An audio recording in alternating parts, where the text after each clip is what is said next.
Oh We Wrestling podcast today. Frass Heenan Joe Machismo is the main roster, finally the main roster. Oh, how deep in the trash bag is All Out going? Or is there a chance of flowers? We'll find out tonight on Oh We Wrestling. You know how we give it up. Song of the day. Malik Young, Say What You Want on Zero Dark 30 album. Turn his mic up.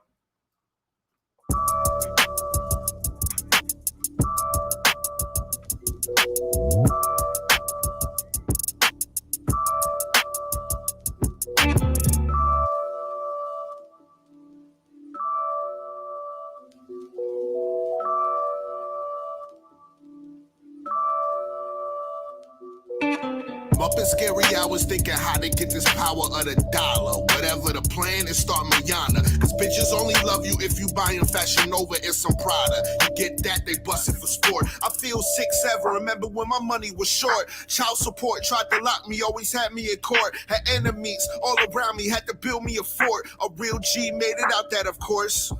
You used to be the big dog till I stepped off the porch. In your city, wanted smoke soon as I pull up a port. And I ain't pushing shit aside, I light it up like a torch. This world is mine and I'ma take it by force. My nigga, ice in my veins, I spit Novocaine is a course. I'm MJ in the fourth. Crush You already know. Oh We Wrestling. Say what you will. Malik Young. And that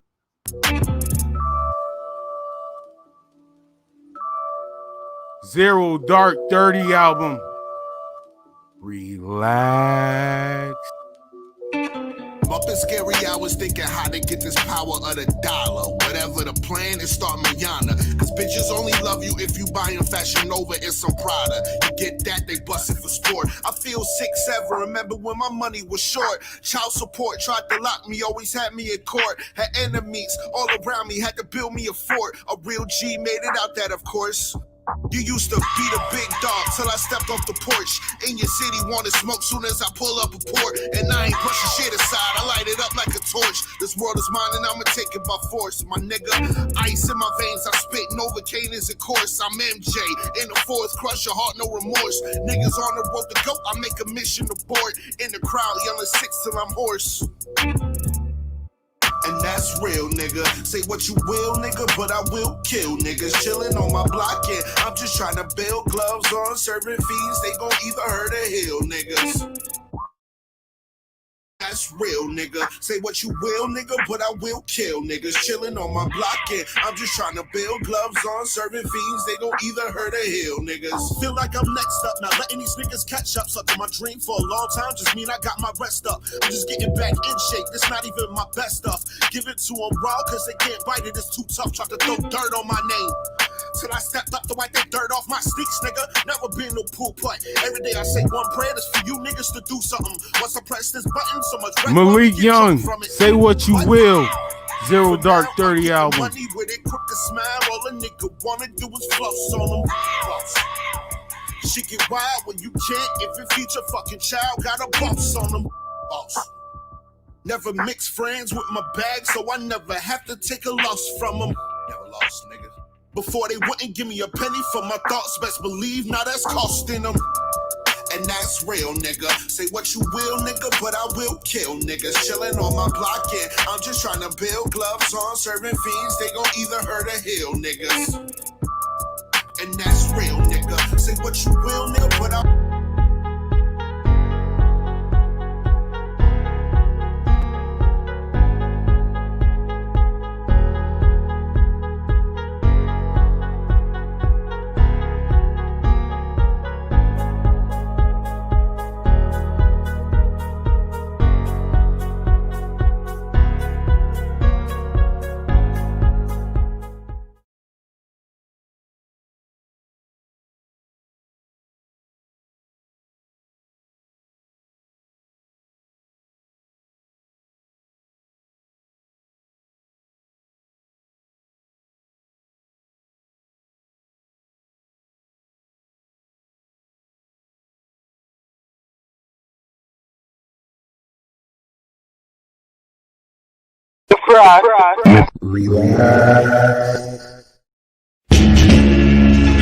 Swirling mass, Yeah. gray and black and white. Turn my mic up. Turn our mother loving mic up. I want to see them with Tim to anybody that's coming in range. Hunger Games up in my head. Gotta get the dough, babies need. He gotta go in fifth. The facts. Virgil. All right. Nah, you ain't doing me like that. You ain't doing me. Come on, Black Queen, Sasha. And Goldust. All right. Yo, you are foul, bro. You are. Jeff Hardy at number 5. Number 5. Goldust. All right, Goldust. All right, Ty. All right. Cool with that. Niggas give me props every day. What I'ma do with that? Eddie Guerrero going to wrestling God. Yeah, just gonna have to be mad. That's just gonna have to be mad. That's just how it works. Whoa. No, you whoa. You can keep the job. I ain't giving donkeys today. That's the seed of God plotting on my So down. my hot take and my hot trash of the week. Go for the Whatever. I'm giving it a horn swallow. That's what we your favorite squad. Whoa. I give it a spirit squad because it was so good. You get a goddamn spirit squad. You're nasty, filthy top 5. Peers who as it appears ain't on my tier. Being hated by cats. Give that one cool. Oh no. Oh, this Oh, God damn it. It's your photo 40%. Yo, Montez, I think you could be on yeah, I was about to say this. Hold on, yo. You lucky WWE got copyright laws. Boy, I would play the Street Profit. What channel is that? What channel does that come That's on? the next question. That's to relax. Let me pull up a chair and we ain't talking careers. Hey, it goes right over my face too perfectly. That is funny, but He had a good one with Rhino. Talk. You know these Good that day. What was home the weak version of Ray Phoenix? Who's your house party? Yeah, I'm good on that.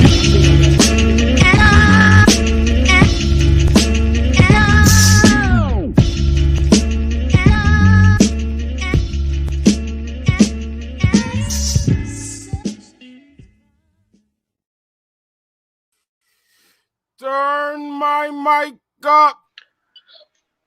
Turn our mother loving mic up. Oh, we wrestling. Episode 9. We are back. This is the catch up. Do you hear me? Black About to catch up on. Joe Machismo. How are you doing, sir? I'm living, dog. I'm feeling great. Let's get this shit started, dog. There's a lot to talk about, man. It's a lot to talk about. Oh, we wrestling. Where do we start? We have NXT. We have the main roster. We have AEW. Why not? Why not? Why Let's not? just go straight to it. Let's set the mood for that. Let's set the mood. Let's set the mood for that one. AEW All Out. Flowers or dirt? How did you feel about the overall pay-per-view? Let's start with Trash. that. Whoa. Basura. Whoa. God, Hey, slow down. Oh, you ain't even warm up to it. You just, yeah. Well, Ain't no warming up. like you see the do we need to get the plastic bag like your grandma keep with all the bags in the bags, or do we need to go see the contract? They get a special bag of guts because that's what they were all out. It was fucking useless. They're a pack of fucking backwood guts, my nigga. That shit was fucking horrible. It was some high points. No, but it was a lot of fucking. Let's not do that. There was some high points, but there was a lot of fucking garbage going on, and we gonna talk about it because people think, oh, he an AEW fan, he not gonna. No, they gonna get it. They gonna get it. They gonna get it today. We are equal opportunist haters on this show. When I see bullshit, I'ma break it up. And we gonna keep it hundo. No, when I see trash, I hate it. I'm a hater of trash. When I see bullshit, I hate it. Touche. Fuck that. Being an AEW supporter, that has to hurt. Not really, because I'm a WWE supporter too. So when I see trash, it hurts for both companies. All right, but let me keep it real with you. Okay. A show was previously canceled for good reasons. That's not the point. But all I'm saying is, low key, you lucky that show was canceled. What show? The AEW versus WWE. That I ain't gonna lie. That show alone would have hurt a lot of your points. I'm not gonna lie. Yeah. It definitely would have. It definitely. I'm just being real. You would have got smoked nasty. It would have been hard to explain that abortion. My God. It's a little too early. I'm not gonna keep him in here because me and Joe got to talk. But it's kind of a coincidence. When this nigga got this fucking robe on, the fucking robe body robe, Dominican Bobby Wood ass nigga. I'll bring you back later. Hold on, the guests are coming in later. We gotta talk. What a coincidence. How ironic. Don't worry, I will wait. No. Gotta relax. You ain't tell you had. You ain't tell you had Dominican Bobby Roode backstage, dog. You ain't let me know. Backstage. All right, let's talk about it. Let's get to it. Waiting to talk. Let's get to it, dog. It's time to talk about it. Hold on. Yo, spoiler alert. The Mark Slayer is backstage. Some shit we got to talk about. Who, Eric? Yo, Eric is the Marks. No, the Mark Slayer is backstage. I can see he's ready. He's ready. So let's get all out. Let's go match by match. Let's do match by match. Is it worth that? Because we're gonna get past the garbage points. There's crucial garbage points we're gonna have to talk about, but there's certain matches we're not gonna have to spend more than 5 seconds on. Certain matches you can be like, all right, boom. I ain't even usually I pull up the card. I ain't even pull up the card. I didn't even think. All right, so we just gonna talk about the trash. Kushida was the highlight. That tag team title match, dog. That tag team title match. That tag team title match. The Kenny and Paige, that was match of the night. That was definitely a match of the night. The story I like. Oh hell, Kenny, and also, do we get into the? No, let's finish up this pay-per-view because I got some news that I'm reading into that I'm liking. This whole 4 Horsemen thing. The other person they trying to tease, it kind of threw me off guard. We're gonna talk about it. Like the cleaner to be brought up. I thought it was gonna be Cody. I'm gonna be real. I thought it was gonna be Cody. Yo, that would be crazy if it's. I thought it was gonna be Cody, but even you can see the Kenny and Matt and the Young Bucks. The whole how he even with them like. Y'all not. I don't know because they going heel too. It could be like it still could be Kenny way of breaking off away from them though. We're gonna see. The Bucks still could go heel, but I want Kenny and the Bucks. I want that to be done for a while. I want that to be done for a while, like a long. I can feel that. Not a long time, but I can feel. Let Kenny go on his. I feel they gotta do it like they did in New Japan, bro. Let Kenny go in his singles run and let him do him. And then, how they used to come out and celebrate with the champagne, Squad in the building. God, backstage, fuck the march. Let's go. All right, run through this pay because it's not even worth my review. All right, can we just get to the worst moments then? What's the Let's word? just do, Oh my God! let's just do the worst moment. The pay-per-view. What do you No, mean? no. There's certain moments. There's certain moments. There was certain, but there was. Somebody, spoiler alert again. Sorry, Joe. I'm gonna let you finish. Spoiler alert. There's somebody backstage named Fuck Marks. Continue, Joe. Continue, Joe. Doug, all right, I'm gonna go through my top 5. So number 1, you already know what number 1 is. Nigga try to kill Matt Hardy and sent this nigga back out, yo, bro. This nigga debate already. Nigga, this nigga was clearly fucked up. Like, bro, there was no question, yo. My man couldn't even walk, dog. Yo, my man's just trying to throw this nigga. Yo, son, my man's went full retard, dog. You never go full retard. Matt. Yo. We know, bro. You know why we blame Matt, because Matt's like, we gotta finish the match. Voice. Matt screwed Matt. Nah, but there's more people to talk about. There's more people to talk about. Tony Khan. I agree. I don't know what. I don't know what the fuck. I don't know what the fuck was going through your head. I don't know why you risked this, yo, bro. We all saw it. We was in the fucking PS4 party, dog. When the nigga had first hit the floor before they showed the replay, I was like, yo, son, this nigga might be dead. This nigga might be done, son. And then they showed the replay in slow motion. I was like, yo, dog, this nigga got a concussion. Like, there's no, bro. How far did he fall down, bro? Was it like 20, 25 feet on your head, my nigga? You gotta stop that match, bro. And the fact that we seen this, like, bro, at first he was like, yo, is he selling this shit? Then we was like, nah, dog, like, this nigga can't move. Right. Yeah, this nigga damn near crippled right now, dog. And then y'all gonna send him back out, bro. Y'all stop for what?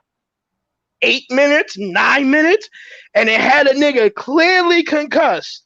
Clearly, you sent it back up to climb a scaffold. Is you dumb, my nigga? Like, yo, is that the fuck? Yo, Joe did all the talking, so I like to keep straight to the point. Let me clear my throat for this one. AEW. I'm sorry, Matt. I'm throwing you in the bag too. Matt Hardy, Tony Khan, All Elite Wrestling. That was nasty. You Spirit Squad trash-like move was disgusting. Disgusting. Look at Tony Khan on the far left. Look at him. Look at his face. I said, look at it. Crazy.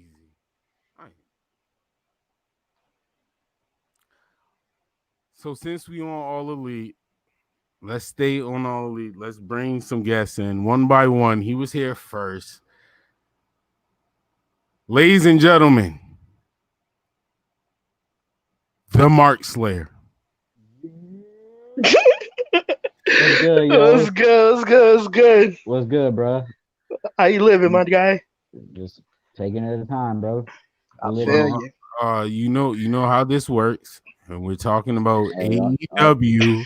Oh, you already, I'm with it. What's up?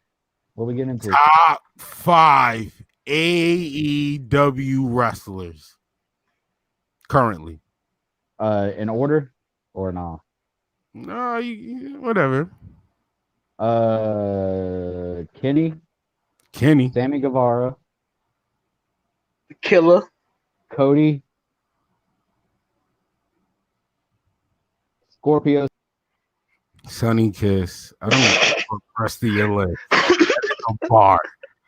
Bar.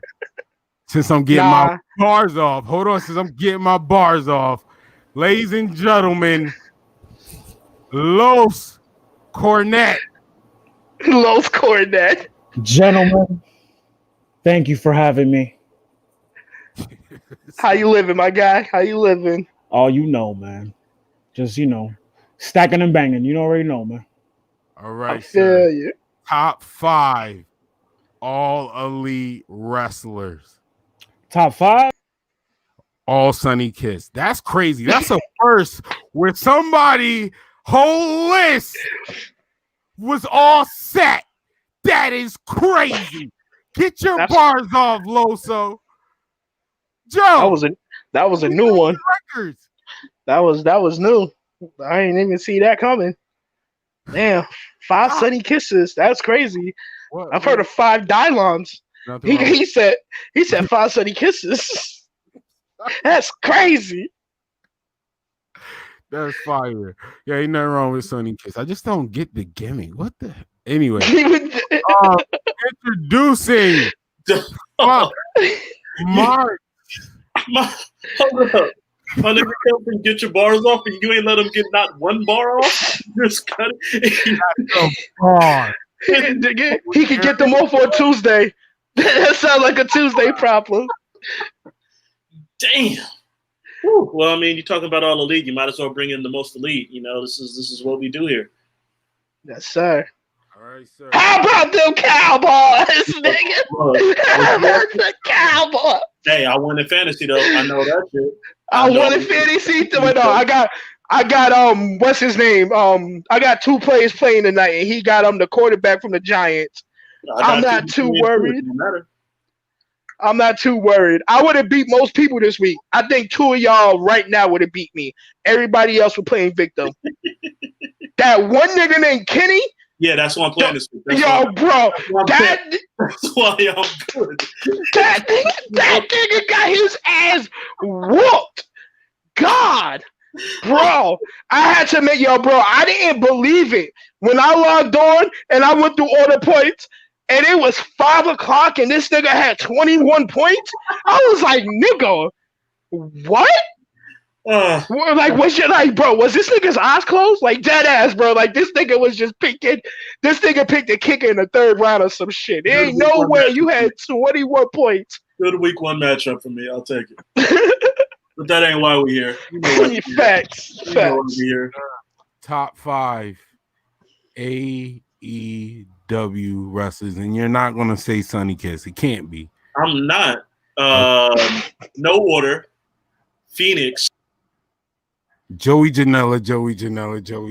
That is crazy. Joey Janela is on your top 5? Do you know how many wrestlers? Yo, Corey. Who is Joey Janela? I don't know. Who's that guy? Is that the guy? Kiss? That's Los Cornette top 5 tag team partner. That guy. Oh, the Nutella guy. The guy that be looking like a goofy. He be running. All jokes aside, we AEW. I'm not going to give y'all another hornswoggle. I'm gonna give you. I am gonna give you a hornswoggle. I lied. I'm gonna give you a hornswoggle. Please, get JR right. Get JR right. Facts. Please, sir. That might be a spirit squad because that's like 4 weeks in a row, my nigga. Hold on. That's like 4 weeks. No. That was just for Tony Khan and them. But JR. You all of them. All 5 of them. Because I feel like you're gonna do it next week. It's nasty. That nigga be staring at that nigga cake, bro. That nigga be like, I like that Sunny Kiss. Anyway, that nigga JR miss his wife, nigga. That nigga miss his wife. Bruh, this nigga calls him. Time out. The Mark Don't you ever repeat that again. Nigga. Pause-worthy shit. Nigga, JR for the last 4 weeks, my nigga. Let's keep it G. For the last 4 weeks, has called this man a she multiple times during a match. We're not gonna skip past that. If he want to be a shim, then he want to be a shim. No. We talking about JR, bro. Talk that equality shit, Loso. We respect women over here, boy. It's a nigga. You're sounding like JR right now. This nigga said we respect women. He's talking about a nigga. He's talking about a whole JR. That's a shim. JR call him a him, and then 2 moves later says she. Just choose one. Cody was in his headset. Cody was in that nigga headset. Ladies and gentlemen, Fresh and Frost TV supports equality. I don't care. We don't support Sonny Kiss's bullshit. You can be gay all you want. We don't Talk give a that shit, fuck. Joe. You're not gonna listen. We gonna keep it G. You're not gonna get a pass because you gay. I don't care you gay. I care you do bullshit ass shit in the ring, and I gotta watch that shit. That's what I care about. Look at Darren Young. Darren Young was a whole mook, and we didn't know he was a mook. And when he came out of the mook, why you you said him, you know what I'm saying? Mook so aggressive? What are you doing? Hello, Frass, you know when you have us on, it's gonna get ignorant. You know that. Yo, oh my sorry, hurt. You know that. I wasn't ready for Okay, but we're not here to talk about that. We're here to talk about All Out. How did y'all feel about All Out? All right, so hold on. Yo. Are we gonna go back to the Tony Khan shit? Are we gonna go back to the Matt Hardy shit? Or we can talk about it. We could definitely talk about it. Okay, because I just want to make 2 points. One is that I do believe that was a mistake because of the stuff they could have done with that. You know what I mean? Because the angle was already set up to where Matt was getting hurt. You know what I mean? Like Matt being broke. You know what I mean? Pun intended. Facts. So like they could have stopped that and made it. You know what I mean? They could have continued that little storyline. So that's why I agree with it. However, we also have to address where we can't. We should hold Tony Khan to sort of standing there and be like, "Nah, this ain't gonna go on here." But if you watch wrestling like we watch wrestling, and we watch the behind the scenes, and like Stone Cold podcast and Chris Jericho podcast, Booker T is a big like supporter of. It doesn't matter if you go out there and you get your head chopped off, you finish the match, bro. I think that's I think this is a dangerous rhetoric of like. When something like that happens, Matt Hardy has been in the business, 20 years, 20 plus years, that would have been disrespectful. I mean, maybe not to us, but to him, I would be like, bro, like I've been in this bitch 20 years. You could at least let me like. I disagree with that. You know all right, so let's talk about it. What do you? All right, here we go. If you on the football field, I'm gonna let y'all get our shit off first. If you on the football field, right?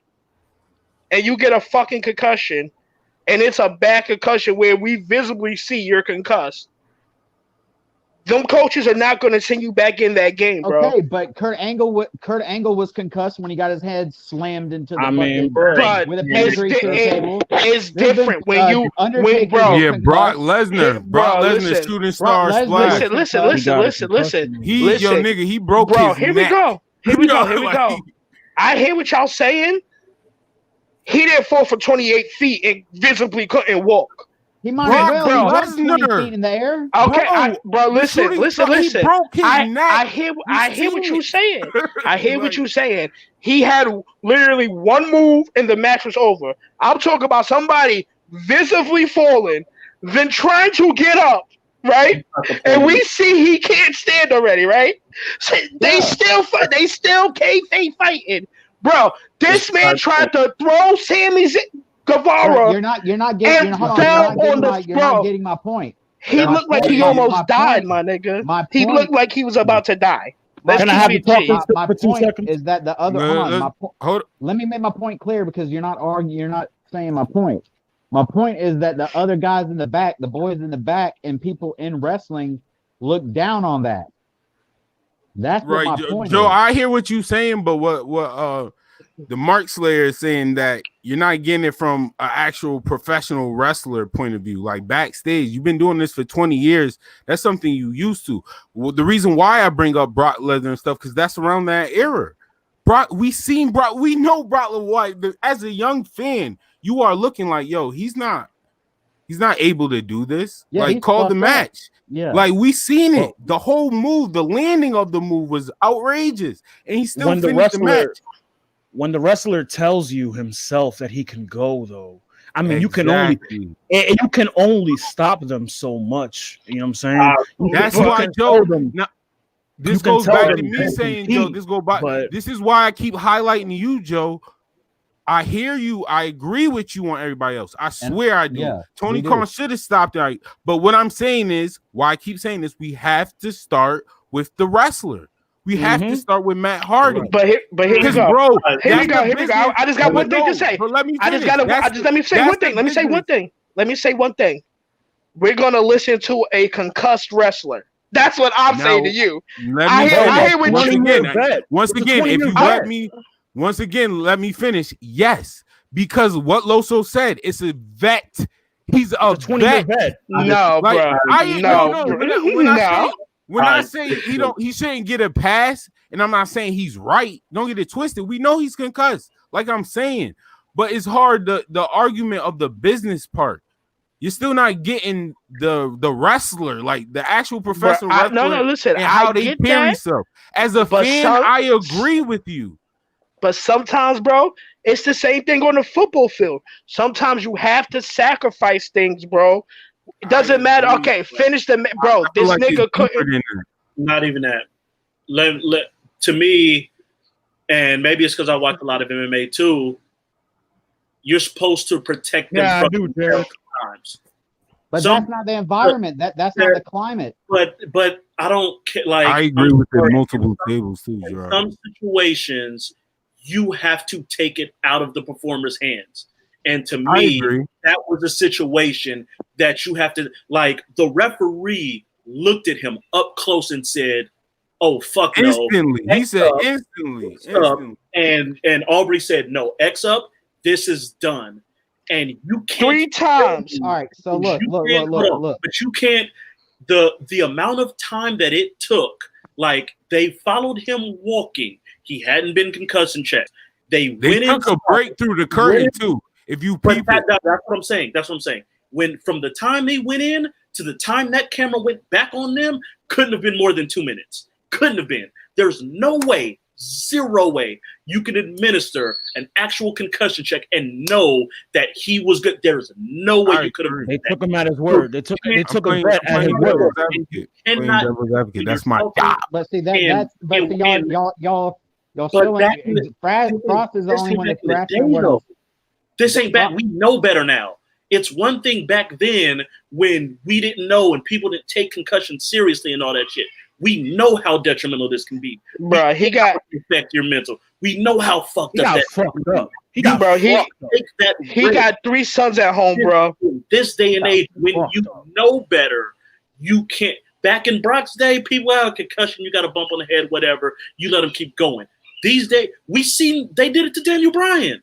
Daniel Bryan cussed out Triple H in the back when they canceled that match. And Triple H said, I don't give a fuck. I will say that the way I play devil's advocate, I will say for the other side, the only slight I will give to Tony Khan is for what they saying, like, bro, you're in the football business, like, you know the more detail of concuss, like you've seen it. True. So that's on bro. Plane, That's why I play both sides. You know, that's why I've been making, bro. That's why I've been making the football connection from the beginning of my argument. That's the only reason why I would go a little hard towards like you're in the business of that. Like I hear you, but fuck that. Like you know the dangers, like documentaries and stuff. You of all people cannot take the chance with something like that.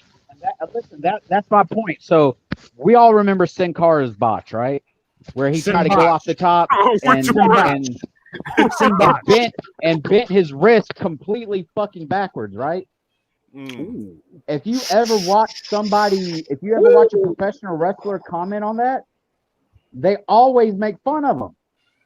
Why? Why did they make fun of him? Because when he broke his wrist, he threw up the X himself. He was like, "Fuck that, my shit's fucked." With a fucked up wrist, he threw it up like this. Yeah. No, it was a finger. I thought it was just a finger. Yeah, he broke his finger. His whole hand snapped back. I mean, it might have been just a finger. Listen, that's something different. That was a whole debut. We gonna get to debuts, but then we gonna get to debuts. His wrist sounded like when you pop a can. His wrist sounded like when you pop a can. But does that make it right? Just facts. No, but you're not. Listen, you're still not you're still not getting what I'm saying. I'm not saying is it right or is it wrong. Agree with that. I'm saying is the mindset of wrestlers. Right, we got a wrestler right there. Bring Willie in. We got the voice of a wrestler that we could talk about right now. That's someone that could bring Willie in, dog. Because Willie know. Send that link. I'm not disagreeing with what you're saying about wrestlers' mindset, Dustin. You're right. It is the mindset that you have to finish.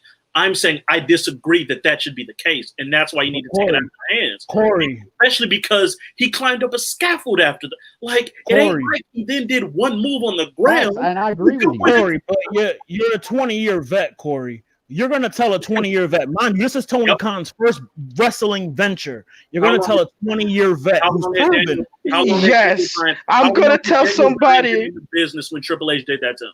My man, how long has Daniel Bryan been in the business? Corey, it's Triple H. Yo, bro, but then Loso. Ain't on Anderson back there? Tony Khan back there? Tony Khan. Go back there? It's plenty of vets that's been in the game longer than that. I could have said that same thing. So what's the difference? It's Triple H. You don't take Triple H's word over Tony Khan. I'm just saying. Again, Dean Malenko's there. Arn Anderson's there. Tully Blanchard's there. They got vets back there. You gonna tell a 20-year vet he can't wrestle? Yes. If you're yes. Here we go. Let me make this one point.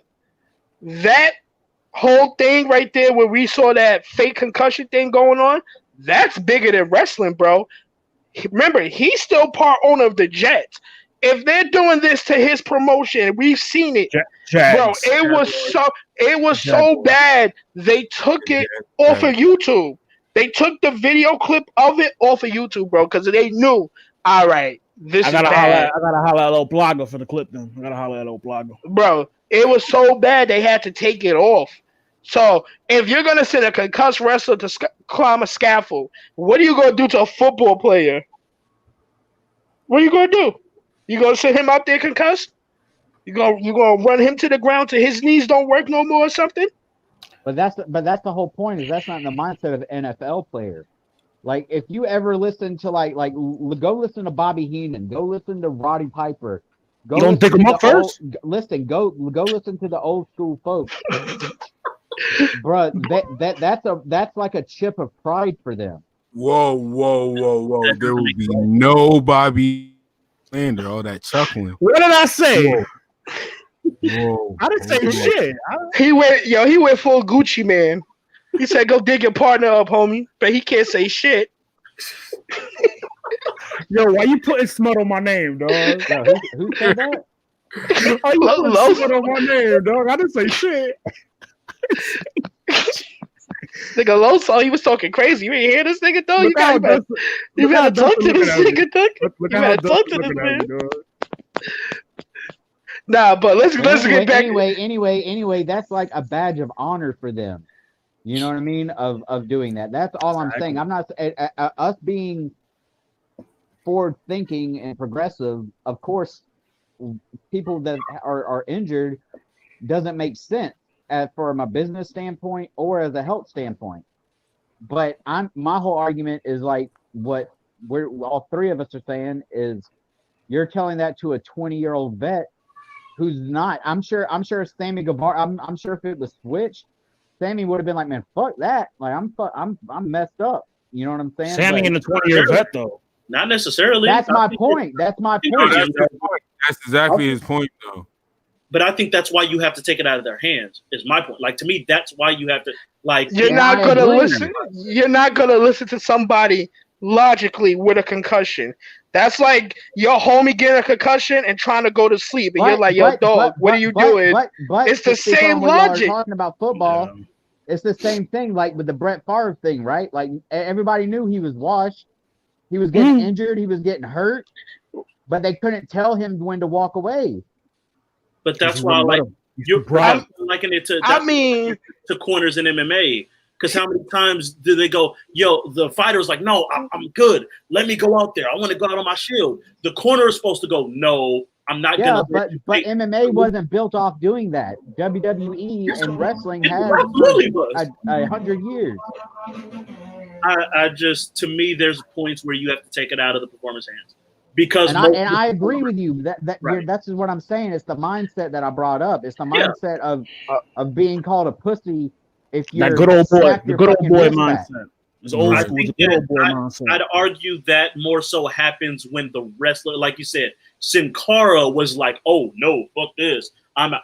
Like Daniel Bryan didn't look worse because they stopped the match. Daniel Bryan looked like a bad. People was like, "Yo, Daniel Bryan." So do you think, Corey? So do you think if the wrestler themselves takes action and they themselves are aware of their condition and they're like, "Yo, let me step back," do you think that makes them less of? No, I think that that's what some other wrestlers might perceive it, and that I think locker room mentality. that's how it was back in the day, especially definitely. that people JBL like era. perceive it that way. To me, yo, if you sit up here and you fuck your ankle up and you go, "Hey, yo, my ankle's like I'm done, like this shit is ruptured," or whatever the fuck. Yeah. To me, that doesn't make you less of a performer, or less of a wrestler, or less tough. No, you take the L. You take the L. But Yeah, because perfect example. Willie told us before he got injured in a match before, and he wrestled the whole match because he was capable of doing it. There's certain times, bro, where you know I can do this, but when it comes to your head, bro, like there's certain things like don't play with that. You don't play with that, bro. It's certain like a knee injury, a hand injury. All right, a head injury where Karrion Kross. We just saw Karrion Kross with his whatever the fuck he tore. Like that's not gonna get any worse. That is what it is. It's torn. It's torn. That is what it is. And he finished it. That's fine. Cool. But like you said, a head injury is something different. And to me, that's a point where you take it out of their hands. And then, bro, there's certain things like, bro, after the match, he had to get driven home. He couldn't fly home. That's certain things. Like, if you can't fly home, that means you have a concussion. That, you know what I mean? So, like, if you got to stay at doctors and get MRIs and CAT scans and all this extra shit, bro, you probably shouldn't have climbed the scaffold.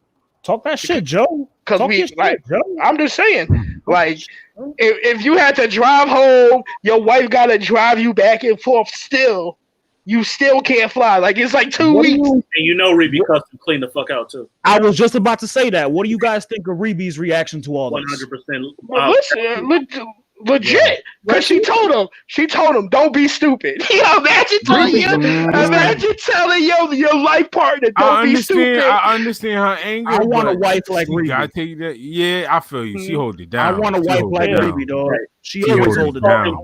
She saw the replay. She saw the replay that many times. Listen. At first, I thought and even in the chat, I thought she was talking about the audience. Nah, bro. I was like, oh, she's wilding out. But then when I realized she was talking about the staff, it's like, okay, bro. I don't necessarily agree with it because like you're talking outspoken about the company, like you know what I mean, like. But she's not signed; her husband's signed. That's saying it doesn't matter. It doesn't matter. It doesn't matter if you work for a company and your wife gets on there and gets in rags on the company. You're telling me you're not going to be affected. But she always does. She always does that, bro. Like that's nothing new. Like she's done this for years. Okay, but that doesn't mean it's okay. Yeah, that doesn't mean it's okay. I'd more so agree with it if it had to do. But it is okay. I ain't gonna lie. Storylines or that's what I'm saying. I understand it, but I'm saying like. All right, here we go. I'm gonna make one point. I follow Rebby Sky or whatever her name is on Snapchat, bro. She had all her kids, bro, watching that match. Like she took a picture in a pre-match. So imagine them watch their dad like. She not thinking about herself. She thinking about her family, bro. She thinking about. You remember Mankind versus The Rock at the Royal Rumble? How his kids were front row to the bullshit? Just like that. Just like that. They just watched their dad almost die. that was a little bit different though because that was The Rock wilding out. Yeah, true. You know with consent. With consent. He didn't take liberties. He did that with consent. But he took liberties. He was only he didn't take look, I trust me. He was only supposed to hit him like 4 times. Yeah. He hit him 25 times in the fucking head. Motherfucker should have went down. That sound like a mankind. That sound like mankind screwed mankind, bro. Don't do that. Nah. Either way, don't hold that grudge against them. To me, What'd you say? when you're talking about when a wife Also, what'd you say? when a wife is concerned with the well-being of her husband, to me, that's different than, oh, why are you booking him? They're like, if it's like, why are you booking him? Yeah, I understand that. Or that type of petty. shit. That's Then petty. that you would have had. But like, she's worried about the well-being of her husband and the home life. You got every right to go off on whoever you feel like. Right. If you And he think got, that he got little kids too. If you think they're putting his well-being at risk, you got every right to go the fuck off however you feel. Dustin, I was you saying saying, why mankind don't have a grudge against the Rock if He he don't did. He think didn't, he's talk living- to, he didn't talk to the Rock for like 5 years. Yeah, nah, he right low. So yeah, nah, they would. Yeah, Mankind's been very open. That was some real shit. Yeah, he said Yeah. The Rock never apologized. What? Yeah, he said The Rock never came and apologized and checked on him after. Yeah, Dustin, that, link that shit in the group chat because I That- don't know. that nigga went to Hollywood and came back a dickhead. That's what happened, bro. All right, you gotta get through all out. All right, here we go. I'ma All go right, so here we go. Here we go. Let's Number close 2. out. Number 2. There's 2 more we gotta talk about. We can't skip these 2. No, Hold on, we gonna talk say about positives. Are we we gonna gonna talk about no, positives? we gonna save the worst one for last. The second one. They gotta stop, bro, with this whole like. I get it, y'all trying to be edgy, bro. Y'all gonna kill that kid Darby Allin with that whole tech and the fucking bro. They Darby gotta in my chill, top bro. ECW. No. I get no, bro. Darby. No. Once Darby, again, bro, we're No older Darby and a slander. higher generation, bro. No Darby It's slander. different. No, it's not. It's not No Darby slander slander. against. It's not slander against him. It's slander against, bro. That's fucking stupid. Don't get thrown where you can't protect yourself in a bag full of tax, bro. That's not. That's stupid. You're gonna fucking Well, end not your only that, career. but he visibly landed on his head. Like Yeah, that too, bro. Like this nigga, another CTE. Cage. Cage is the one that threw him out too, right? That's a big ass nigga, Like, dog. damn. They I got mean, Darby is just he's like a Jeff Hardy, right? 85% of the Yeah, tech he's Jeff fell out, Hardy. That's all. fell out of the bag when they zipped that shit up. But still, thank God. No, not thank God. 'Cause now there's a bunch of tax in the ring. Exactly. What? There's a bunch of tax in the ring now for wrestlers who have zero desire to take a thumb spot. So now motherfucker get body slammed normally and got 6 tacks in his arm, and he ain't want shit to do with that. Fuck that. If you're gonna do the shit, at least do the shit right. And now you put 10 Keep that shit over there. Yeah. Clean your mess Jesus up. Christ, Dustin, Alright. what's all that? What's all that for? All right, here we go. Clean your All mess right, up. here you go. All right, Clean your mess up. I Let's like get to that, number- Dustin. Clean your mess up. here we go. Number 3, and this one, I almost cut the Already pay-per-view off. I almost cut the shit off. I literally. So we get the big wow. Like there's 2 points I'm gonna make out this one point. On the next show on Wednesday, you debate Miro to be the best man. Where you could have had him in you could have had him in the Battle Royale compared to this fucking bum, Matt Sydal, that I witnessed this. Whoa, I forgot. Whoa, This, stop the show. Stop it. Stop it. Whoa. Whoa. Shush. Get him, Frass. I don't know what button to press. Holy crap. Yo. Oh give my him God. give him both of them. Give them both of them. Give them all. Wait. First of all, before I get into it, relax, please. Please. Second of all, that finishing move to me was almost in my top 5. Almost. So I'm not gonna lie. That finish. Sorry, Billy Kidman. That finish Hornswoggle. That finishing maneuver is. Or I honestly don't want to see it no more. From him. Oh my gosh. I don't want to see it from him. I don't want to see it from him ever again. my Get it mic together. up. Intro shit. voice. So look. Turn my mother loving mic up. Let me stand up a little bit for this. Let me grab the microphone. All right. Talk your You shit, can hear me? Frass. Talking. Matt. Almost called you Matt Carpart. Matt Seidel. What was his name before? Evan No Evan More. Bourne. Evan No, Bourne. Evan No More. Evan Unborn. Evan Unborn. Evan, what was that? Oh my gosh.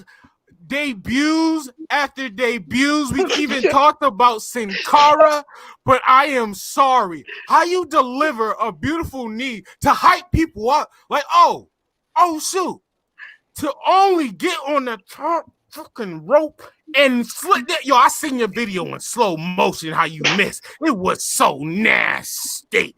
Cortez voice. It was nasty. How many Cortez nasties does that get? How many Cortez nasties? 30. I was about to say dirty 30. Cortez nasty. Yo, Frass, hold on. You gotta put the camera on me real quick, Hold on. dog. I ain't done. Finish it. Ooh, I'm gonna go around in my Jake Black voice. That's disgusting.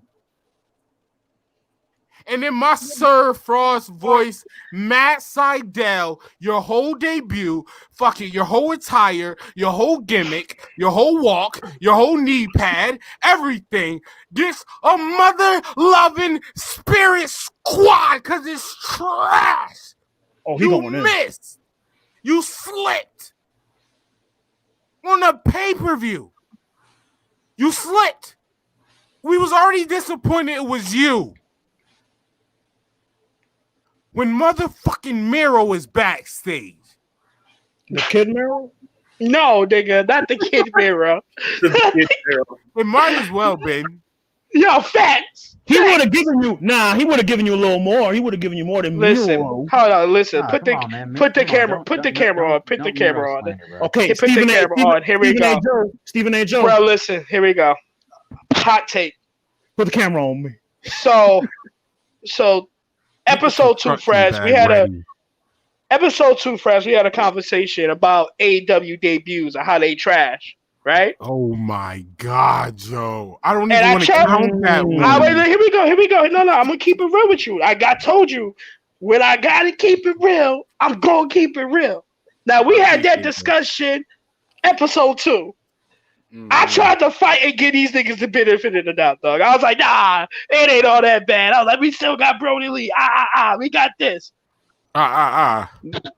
Matt Seidel shit was so bad, bro. It made fucking Miro's debut look even stupider. It made two debuts look bad. Like Ron Boys. That's You're being a little bar. extra. You're being a little extra with No, that. No, you can I'm not. No, bro. Can't have your back on this one. Here we go. I'm gonna tell you You gotta why. let him talk. You could have had Miro debuted and got the pop at the pay-per-view. Who would you rather have? You wouldn't have went to the top rope. Yeah, but this is what I I'm would have saying. had You Miro. So we could You lose. know, the booking, right? He Yeah. might not have been available. Matt Seidel might have been contracted a month. Nigga, it was only a couple days. Yeah, nigga, it was the next show was Wednesday, bro. It's the next show. I need to go back and see why, because I haven't seen Miro comment on his shit. This nigga doesn't copy please, dog. Bro, I'm not listen, copying, please. I gotta keep it, bro. Listen. So hold on. So you make a debut. So say you make a debut, and they're like, "Man, your debut was okay. There was nothing really wrong with it, but that guy fucked up the day before, so your debut is also trash." No, but no, Hold on, bro. the conversation's about to get real. Hold on, I gotta cut everybody off. 1 second, I'm gonna let y'all get back into it, but we got another guest. 901 Daiquiris. What it do, fam? Oh, get this man out of here. All right,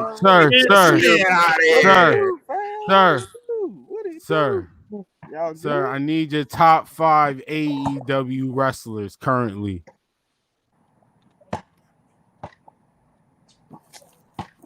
This nigga don't even watch the product. Look at him trying to think. Okay, here we go. WCW. You don't even watch it. I'm finna name all your 5 AEW wrestlers. Okay, number 5. Ric Flair. It doesn't matter what your 5th pick is. Nigga said Ric Flair. I see what he was trying to do. Shit. WCW 2.0 is what I call it. There we go.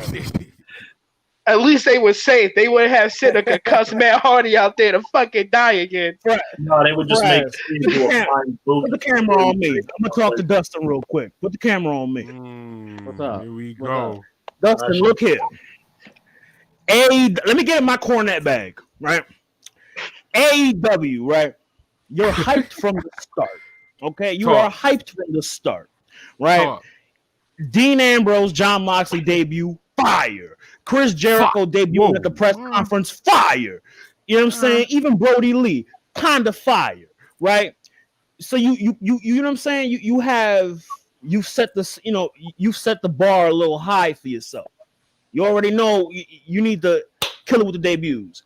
Then you got Jake Hager debuts. And you got Jake Hager debut. Exactly. And then when the Inner Circle linked up, that was fire.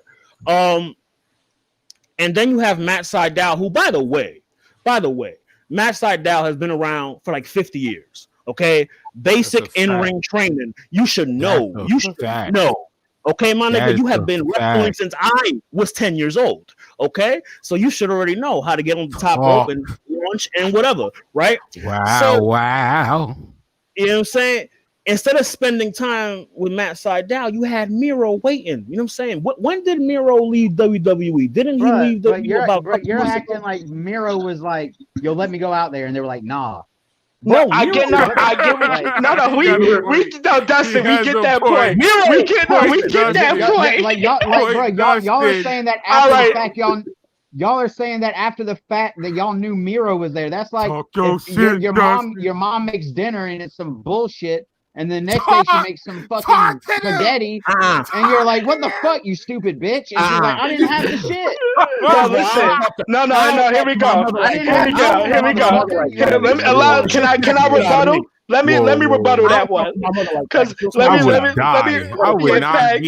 I live in a black household. I can't talk about what is this bitch?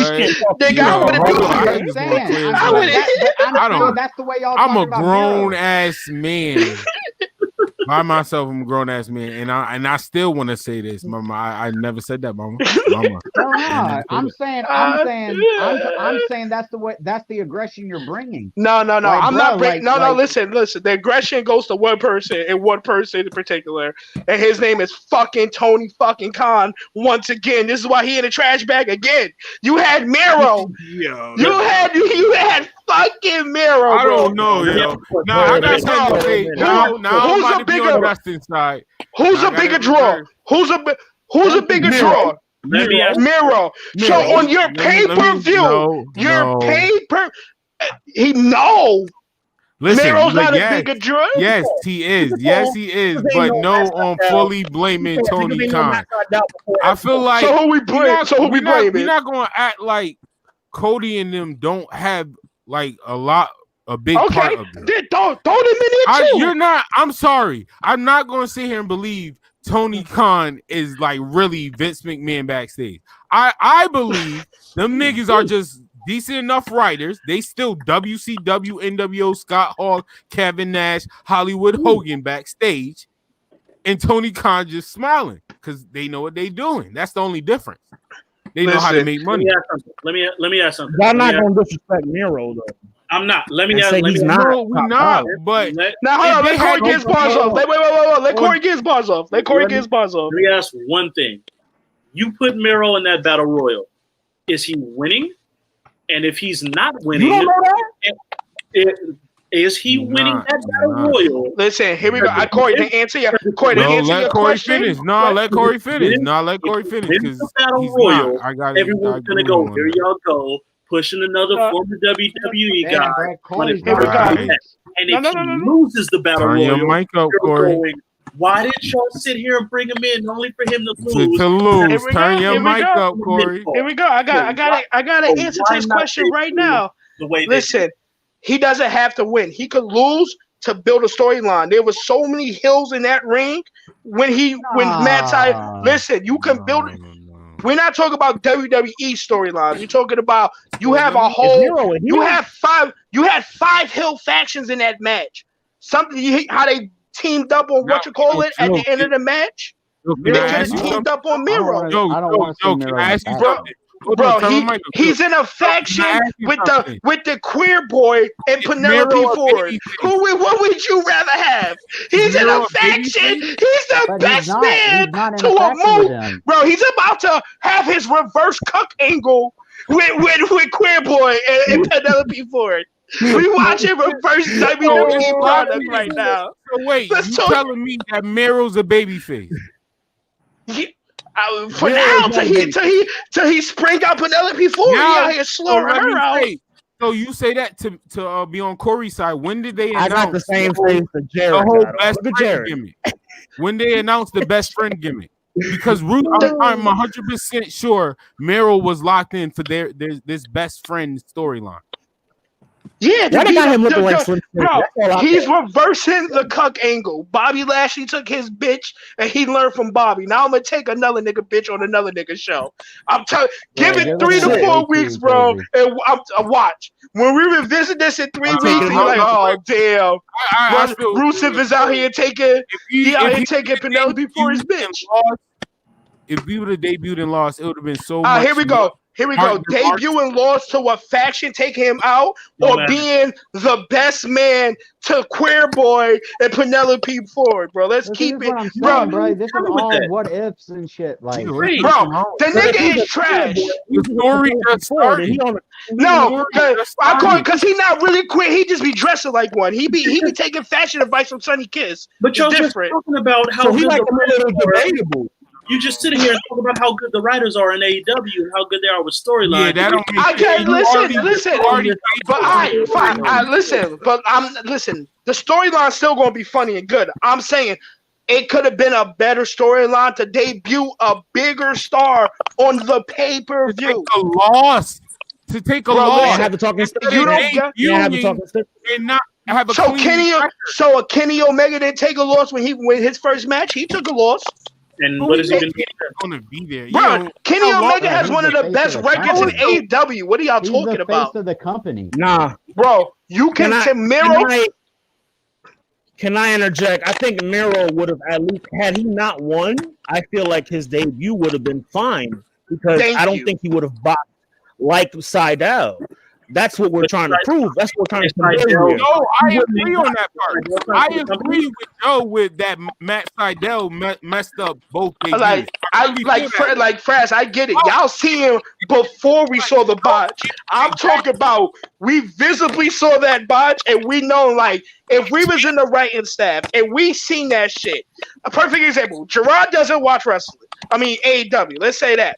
Gerard, if you would have tuned in to All Out and you seen Matt Sydal almost break his motherfucking neck, Shockmaster 2.0 shit. So if the person already debuted and then he boxed, how are they going to switch things? No. I'm talking. Listen, but listen, the botch was so bad. It was so motherfucking bad. Shockmaster 2.0 that it took the sting out of Miro's debut, bro. Because a logical person is gonna say, "Why the fuck did you debut that botch ass nigga on Saturday and you got a bigger draw on your Wednesday night show?" That's stupid. And you wasn't even competing with nobody on that show because NXT was on Tuesday. Jared wants a talking stick. Why is this nigga looking to put? Can I talk? Hurry up. Okay, so hurry up.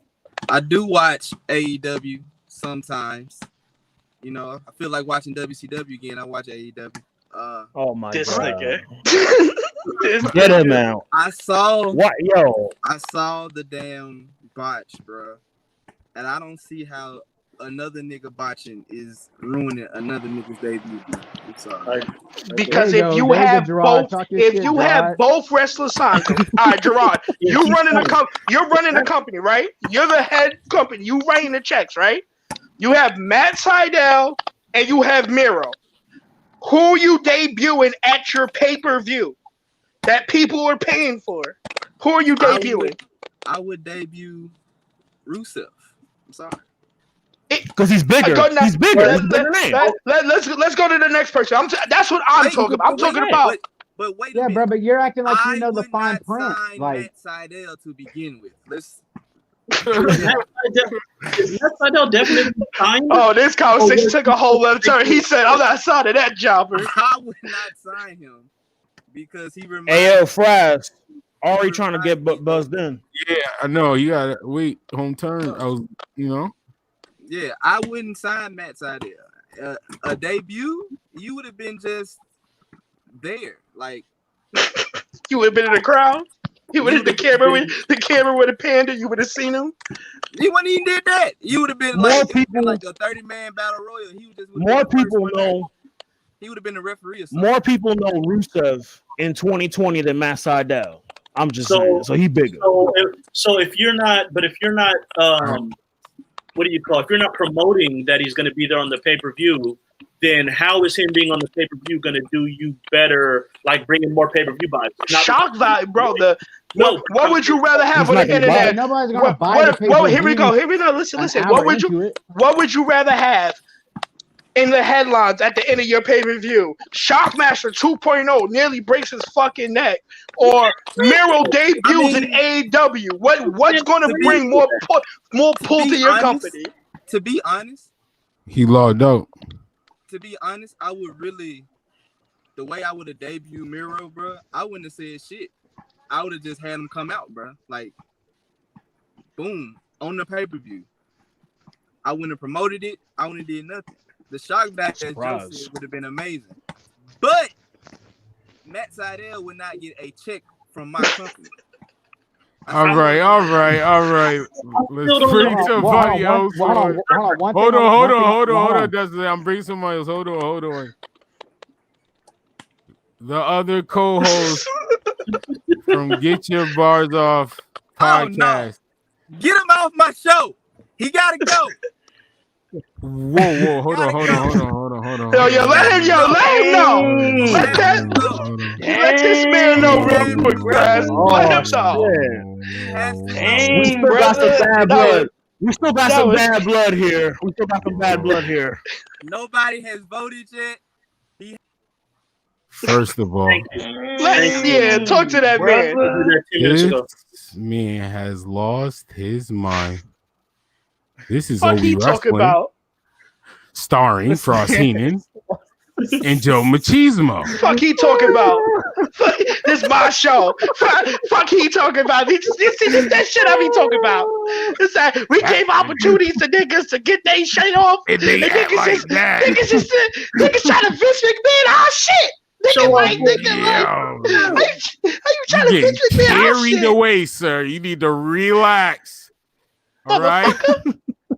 There's a couple E's and A's in that. You need to relax. Matter of fact, you're backstage. I'm gonna bring you back on the show, but you gotta wait a little while. This man now. Hold on. Wow. Hold on. Now, sir. Wow, that was nasty. Yeah. I need your top. Wow, that was disgusting. I need your top 5 AEW wrestlers. Man. Kenny Omega. Oh my God. Sonny Kiss. That is nasty. How you go from 3 Kennys to 2 Sonny Kisses? That's crazy. Joe was in his Birkin just now, dog. Doesn't work with that one. But nah. You already know Kenny Omega. It's kind of hard because most of the guys that I rocked with before AEW, so it's kind of hard to really say who my favorite. Only new guy I'll say is MJF and Darby Allin, I guess. Young GOAT. He should be in everybody's top 5. Both of those should be in everybody's top 5. Hold on, before we move on. No, he's not in my top 5. He's not in my top 5. They in mine. my top 5. They in mine. Trash, you can't. Nigga, he was your number 2. He's in your top 5. He was. That was It's a You new on day. video? You It's on a new video? day. I'm just It's a saying. new day. We kept It's a the new file, day. It's nigga. documented. It's a It's new documented. day. It's a whole new day. How many weeks was that? All What do right, you here we. All right, mean? anyways. Let Hey, Ari, Hold on. Ari. Let's get back to this debut talk, Ari. Can you please? Oh yeah, this new one. Can you But yeah, so please? from what I was listening to y'all, which I was saying, just to quickly rebuttal what Joe was saying, I get what he's saying, but you gotta understand how it goes, bro. They're trying to move like you gotta remember, All Out is their WrestleMania. I think that's kind of clear for everybody. That's their WrestleMania. And the Dynamite after, the way they were promoting it was their WrestleMania, their Raw after WrestleMania. Okay. You know what I'm saying? So yes, you're gonna have the eyes are already glued to All Out because they already built that up. Now you need to build up for the next show. That's why the Miro debut was better over there, and then just having Evan Bourne pull up like, oh yeah, that's cool. That's cool to add on to an already set. But here we go. Exciting show. Now we all seen Miro's debut. Wait, How All would you- In is that's not their WrestleMania? Yeah. I feel like that's their WrestleMania. Now, can we all agree that Miro's debut was a little lackluster? Like it's okay. I mean, I wasn't really. It was a surprise at the end of the day. That's what it was. He took a shot at Vince. It was a strong. He did the obligatory shot. Yeah, he was gonna get that shot off, whether he was whooping everybody up or doing that. He was gonna get that shot off. I'm not gonna lie. I liked his debut. For Why what did he they could do do. that? I did too. I mean, they ran more. Earlier in the week, Miro made a statement about how when Rusev Day was really popping, Miro went to Vince and was like, "Hey, you know, we're selling out pretty good," and Vince was like, "That just means we didn't order enough shirts." yeah, I did read on that. We didn't give you enough product. Yo, that nigga went to the block. When Vince said like, "Yo, I'm over," you can heal the crowd, and he said, "They just making fun of you." Not that the fans are supporting you. That we're and oh my gosh, I already highlighted. I'm hitting the showers after that. Because once again, like I said, I don't care what no one says. If you look up the history, Snapple fact, Rusev Day chants killed the CM Punk chants. I can't. They still come around. They still come around from time to time. Because you got to think about that. Once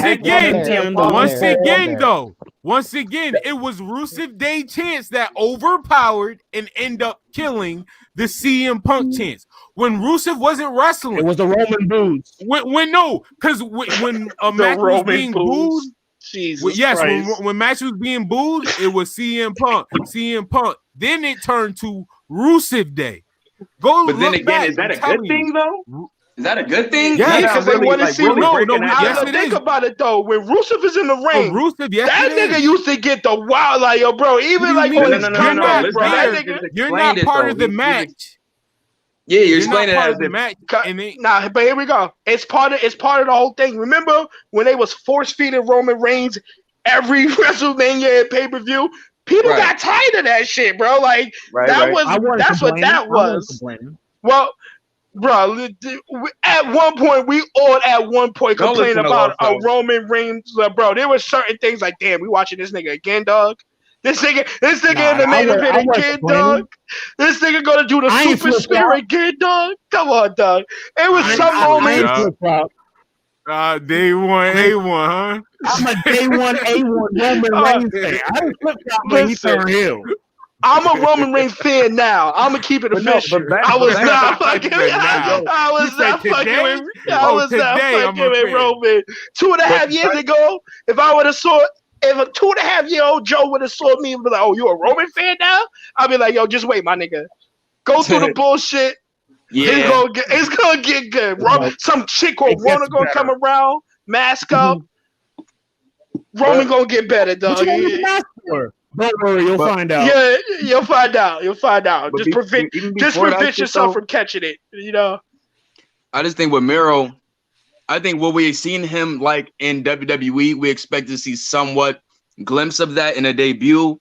When from what I've been peeping how he is outside of WWE, I'm not surprised at his debut, to be honest. He seems like a way more like relaxed dude than the character that he builds up. You know what I'm saying? So it's like when he does this more comedic style shit that he was doing before he left WWE, it seems like this is right up his alley where he can do the comedy and do the brute shit. So he's about to be Mr. Take Your Bitch 2.0, bro. He started the year getting his bitch taken, and he going to end the year taking another nigga bitch, and I'm all for it. I just think, damn, that would be Penelope third dude in the damn calendar year. And be like that. She getting around. She getting around, boy. So it would be hoes gonna be hoes. What Lil Wayne said. Hey, before I don't want him being bootleg Rusev in AEW anyway. Like he's supposed to be way different. I agree. And they're like, we don't want that. I want the Rusev that I see on up, down. He gonna have that bitch going up, down all right. It's about to be Meryl Day in her mouth. Then get in your bag, Joe. Get in your Birkin. Get in your Birkin. It would have been Big Boss going to WCW and being Big Boss or whatever the fuck. Like, Big Boss. Big Boss. Big Boss. Before he was the Guardian Angel. That reminded me of the episode of Boondocks where he was like, "This is big nigga and crazy bitch." That was the nigga's name, big nigga and crazy bitch. All right. I had enough of all elite. I'm gonna go around and give me a star count. Yo, hold up real quick. Before we move too close, I want to mention that one more thing about that Mike Seidel thing, right? Or Matt Seidel. I want to say it was on this, the new, Being the Elite, but they're actually, I think they're making something of that. Yeah, to an angle. Man, it's not an angle. I saw BTE today. They're making a bit where the niggas chasing the Asian nigga who fucking running around like they was doing with Kenny Omega and Cole. Well, no, that's Michael Nakazawa's, like, that's his gimmick, is like baby oil. The baby oil. They gonna do bro. Do you really want to see Matt? Like, see right there. Time out. Wait, hold on. Time out. So after your botch debut, you about to have your rivalry is with Matt Nakazawa. I'm saying they're acknowledging it. Fuck out of here. I'm saying I don't want to see no Nakazawa Matt Seidel acknowledging it. I'm just saying they're acknowledging it and they're making something further from it. They have I already got one losers match I'm watching with the bald nigga and the library nigga. I don't want to watch Matt Nakazawa and the botch master. The blade nigga? No, not the blade. No. Relax yourself, Loso. Relax yourself. The Brandon Cutler. The blade nigga? Relax yourself. Hour and a half in. Sorry, AEW have got enough. I'm gonna go around. And Loso, what's up? What up? How you rating All Out? Oh, that's an easy 6.5, 7. Oh, you a better man than me. Wow. Whoa. You better than me. Hold on. All right, Corey. The bad stuff ruined the good stuff they had. I feel like Facts. 5, honestly. 5. I'm not shocked. You niggas like the Russian judge. Get your bars off. I remember single man. I'd give it a solid 6 because that women's match was definitely like the best wrestling match on the card. But too many tag matches. The fucking Dark Order shit. Too much shit. The main match they should have had on there was the matches they should have had on that 8-man tag match shit. Keep that shit for Dynamite, man. Too much shit in the pot. I think it was a solid 6. Like Corey said. Talk. I actually like that 8-man tag. But yeah, I would give it a 6.5, like 6.5, something like that. All right. Oh, we wrestling, you know how we rate them. Joe, is it Wrestling God, Latino Heat, Too Cool, Hornswoggle, or Spirit Squad? Open up them woods, nigga. You see that? Guts. Because it's going in the fucking garbage, dog. That shit was fucking garbage. If I confuse a Hornswoggle and a Spirit Squad and make it a Spirit Hornswoggle, that's what it would be. It would be a Spirit Hornswoggle. Spirit Swoggle? Did you just Spirit Squoggle? I like that, bro. Listen, smell cat. Listen, the tag team match was cool. That was a great match. The women's match was cool. It was so, bro. If we talk about all the botches that we seen, because we was in the PS4 chat, so you know what was going on. Some of the matches we wasn't even watching. If we gonna keep it a whole 50, some of the matches. You saying niggas that was in the PS4 chat not keeping it 100 on here? No, we keep it 100. We keep it 100. How many matches? I don't want to keep. Like I said, he's trying to move on from the shit, but it wasn't as many botches as you're making it seem out to be. All right, here we go. All right, let's go through it quickly. The Young Bucks and Jungle Boy with that whole rope shit. That Still was a bad match. It was. And y'all said it on the chat. Fire match. But once again, that botch was so noticeable though. I can't skip past it like it didn't happen. So you know what I'm saying? Just ruins the whole thing. No, but listen, in the heat of the moment where the match was going, bro, for that botch to happen right there, it makes it look bad. I don't care what nobody says. So Kurt Angle and Brock at WrestleMania 19 was like was not a good match. That botch worked out for them. That's like that botch worked out for the storyline. It didn't work out for them. They had to completely call an audible. Dude, listen, but it worked. It made Brock look like a badass after he got it, but F5 this nigga after he almost broke his neck. He looked Bruh, listen, when that nigga was backstage throwing chairs, that nigga talking about get the fuck away from me. I don't know what the fuck you niggas talking about. But that nigga was looking like some other nigga. Like, bro, a nigga. Bro, that's behind the scenes. They didn't show that at WrestleMania. So what happens? Anyways, yo, Frass, get to the next point. Because Dustin out here trying to defend that Seidel Shockmaster 2.0. No, I'm not. I'm trying to defend an honest botch and like ruining the whole match. Honest botch. That is funny. An honest botch. Honest botch. Now we giving an honest botch. Trying to make my look. I'm sorry. The Matt Seidel was just an honest botch. It's okay. That whole match wasn't trash because Matt Seidel. You've been a professional wrestler for 50 years and you still boxing?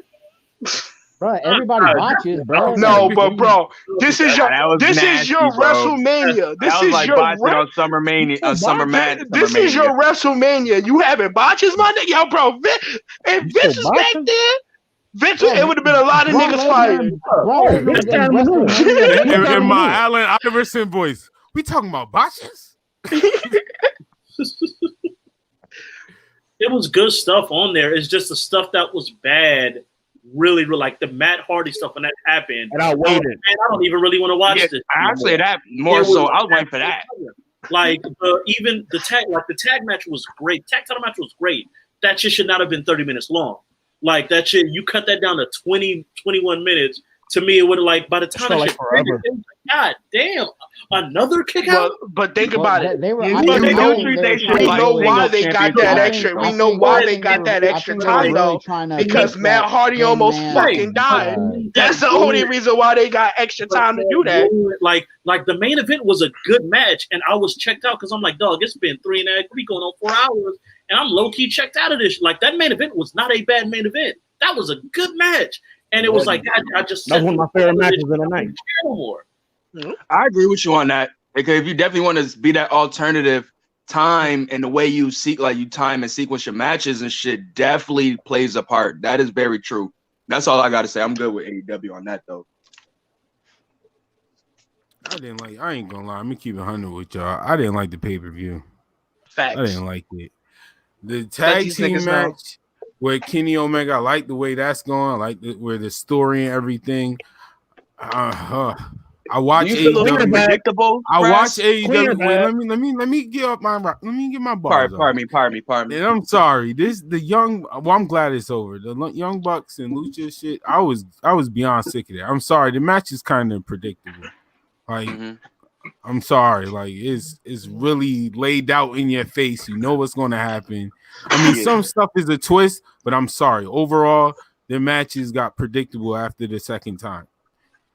I agree with you totally, big bro, because that was my real gripe going into. Like, I kind of know the outcome of some of these matches, not even on no like. Yeah, that's why. Like, not even exactly, not even playing, because I love AEW, but I'm sorry, sometimes it's getting real predictable, like real predictable. You knew like, FTR was winning. Exactly. Only match you really wasn't sure about was MJF and Mox. Right. That's the that match. That match was built beautifully. That one had some drama. They sold it well, but I ain't gonna lie. Just how we said Matt Sydal botch might have messed up. Well, some of us.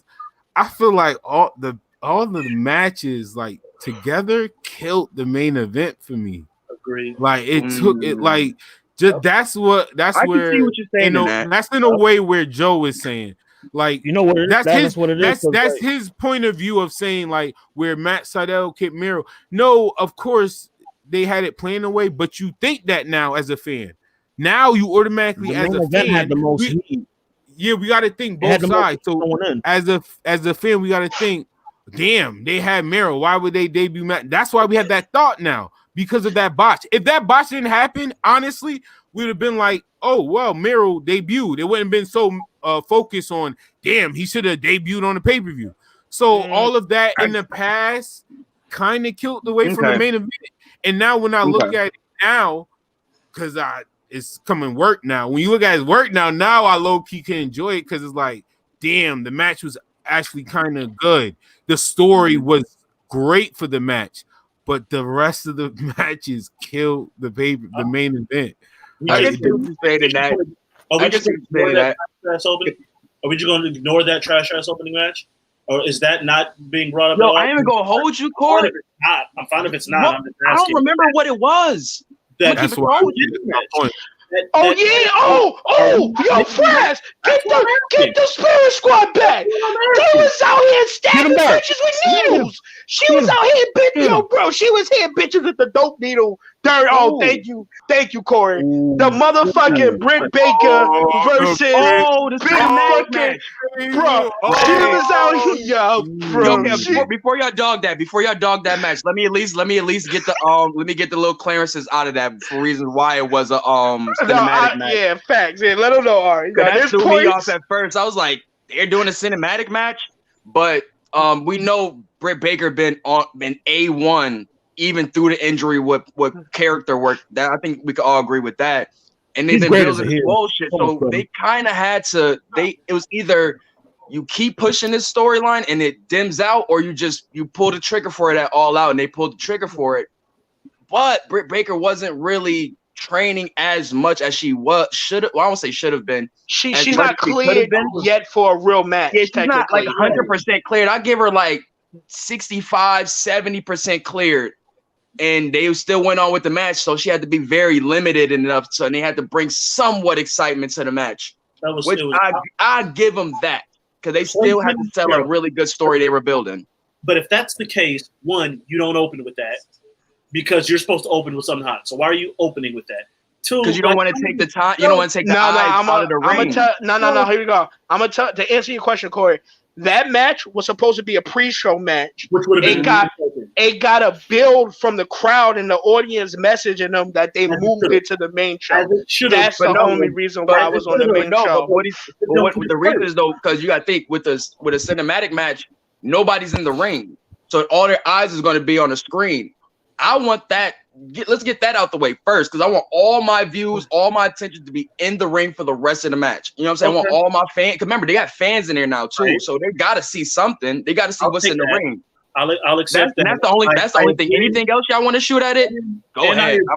I agree that it should have been on the main show because that got more build than the damn women's title match. So if y'all don't give the women no time. So if you bring the only story you've been building and you put it on the buy-in, that would have been a serious fucking problem. You should have saved it. Like honestly, on episode 10, just to bear off of episode 10 is going to talk about the fans and the marksmen. The reason why I bring that up is because the reason why I say this is because Oh no, yo, Loso, you don't even know, dog. Yo, no, we got a folder, bro. No, we gonna mark the marksman. We mark the marksman. But no. Oh yeah, you could definitely. This episode 10. We want everybody for this one. So we're gonna talk about it's different sides of the fan too. You know, I play both sides. I ain't gonna act like it's one side because I ain't gonna lie. I'm gonna attack the hardcore fans, the fans like us. There's some shit need to be called out. There's some things need to be called out. I'm a WWE apologist. Yo, anyway, but the reason why I say the fans, just to throw in that with the whole Britt Baker thing, yo, you could have made her a bigger heel. I think like she could have canceled the whole match. Don't show up. I think she's don't do it. No, well, listen, now she pulled up at the ditches office. But listen, what I'm saying. Even though she's not there, I something of her not doing the match, like calling it off. And the reason why people don't, I think owners don't take advantage of that because of the fan part. I think sometimes fans have too much say. Like wrestling, we forget this is wrestling. They're supposed to piss us off too. Like we're supposed to be upset. Right? No, see, this is my argument with this side of the fans too. Me included. I'm a rebuttal you. I'm gonna let you rebuttal, but this is a low key shot of us too. Because sometimes some people we call marks, some of them, yo, they're not marks. They're fucking fans. Like they're supposed. Let me finish. No, because there's some people I've seen that's been called marks. I'm like, yo, let them be a fan. Like it's your whole perspective of what entertainment you at the end of the day. Yeah, like this is supposed to piss us off. That's the point of healing. Like we're not supposed to like the hills. That's why, low-key, I'm gonna get off of this because I'm getting into the fan work. I know how I feel about that. That's why, I hate that that's why heels and faces are damn near dead because of the fans. I'm not even gonna get deep into that, but that's what I think should have happened. I think they should have made Brett. They should have made Brett a bigger heel. Keep the match because the match period people are hyped about. Low key, they was hyped about. You killed it by doing this. Instead of calling it off, hyping them up more, as in pissing them off because we hate Brett. Now we want her to get at Brett even more. I hate Brett now. So now at least the match would have been decent. Matter of fact, put it on AEW. Oh no, well, she wouldn't have been healed. But at least that's what I was about to say. Yeah. She wouldn't have been healed. Britt Baker was healed before she got injured. Remember, she turned heel. No. She could have been bigger. They could have took it heal her injury. I got you. But I just realized she wouldn't have been healthy by the time Miro debuted. Right. Because they could have made that a big show then. That match could have happened. Yeah. Miro debut. You see what I'm saying? Right. Like, they could have called off that match without happening. Like, my only argument putting it in the idea is that I don't like promoting something that's going to be on pay-per-view that I'm going to pay my money for. That's the point. Turn my mic up. But hold on. Fan off. I don't care. Hold on, Frass. It's a difference between selling a story. It's a difference between selling that story and bringing in the dollar at the end of the day. Right. You feel me? You still gotta have that they not from New York, so they can't. You can't be like finesse stuff, niggas. WWE period. We ain't gonna act like they never finesse. No. Hold on. Because the last, if we're gonna keep it a fact, the last past two pay-per-views, they finessed us out of two matches. If y'all remember, out of the last past two pay-per-views, they promoted two matches, and we was all in the party like, yo, what time that match come on? The Man of View coming on. They was like, oh yeah, they took that match out. WWE just did that with Roman, with the whole contract situation and shit like that. So it's definitely in the industry. People are doing that angle where they're basically using in this reality era, basically say, okay, Roman is he's a company guy. From the get.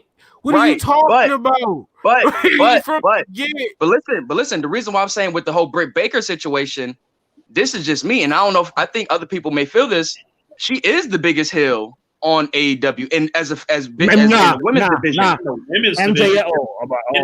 was saying the women's division. Yeah, she's the biggest. She is the biggest heel, and I always mess her name up. Is it Kira? Fuck it. The women's chant when she broke her nose, that took it to a whole nother level of character work. Time out. That's not the AEW Women's Champion. Cheetah. What's her name? Cheetah. Cheetah. I was about to say Cheetah. I was about to say Cheetah. I just didn't want to mess up her name. But real talk. But yeah, like I said, after that, she took her character work up a whole nother notch with the broken nose. It showed her toughness and all that whoop-de-whoop. So the buildup was already happening. It's just the injury just stunted all of that. It stunted. Not really though, because she got a little bit bigger with the whole Rolls Royce shit she was doing. No, that's fact. That is fact. She kept it going. That's what continued to build. Cause it was like, yo, even in her wheelchair, she's not.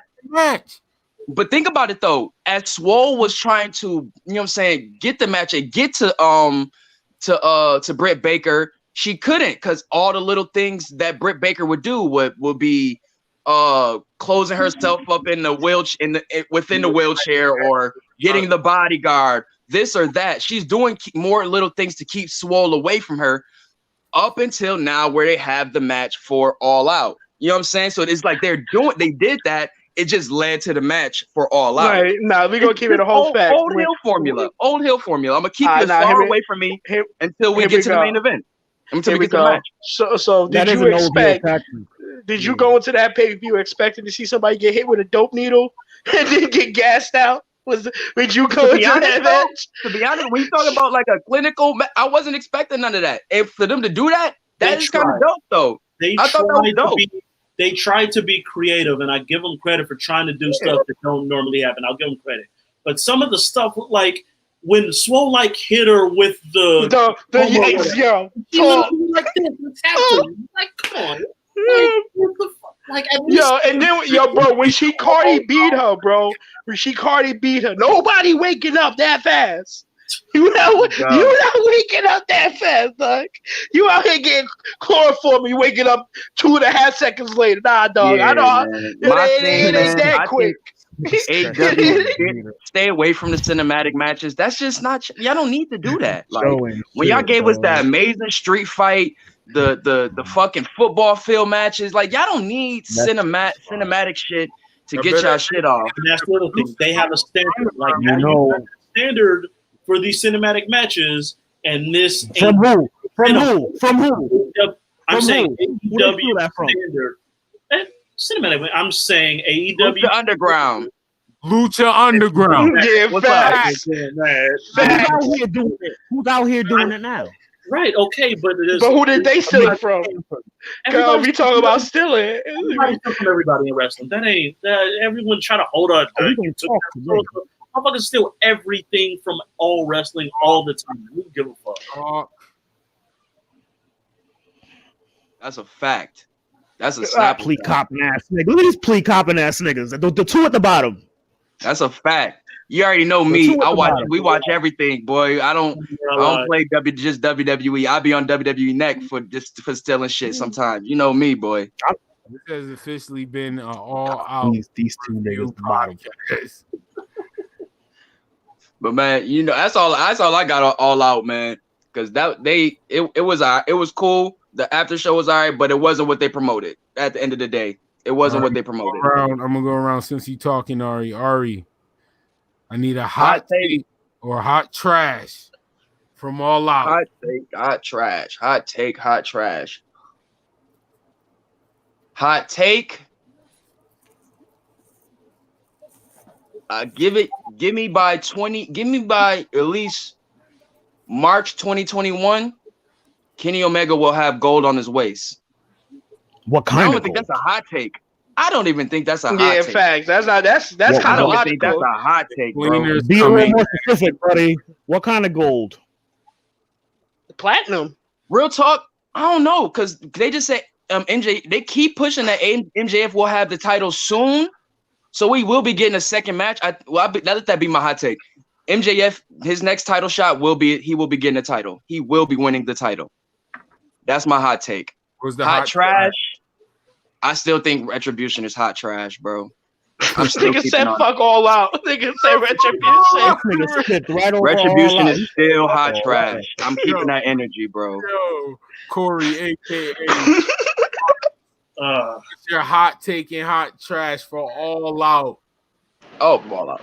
Oh, just from All Out. Okay. That's all we talked about. Right. Hot trash. Everyone involved and let Matt Hardy go back out there. That's hot trash. I don't give a fuck. Good call. Talk.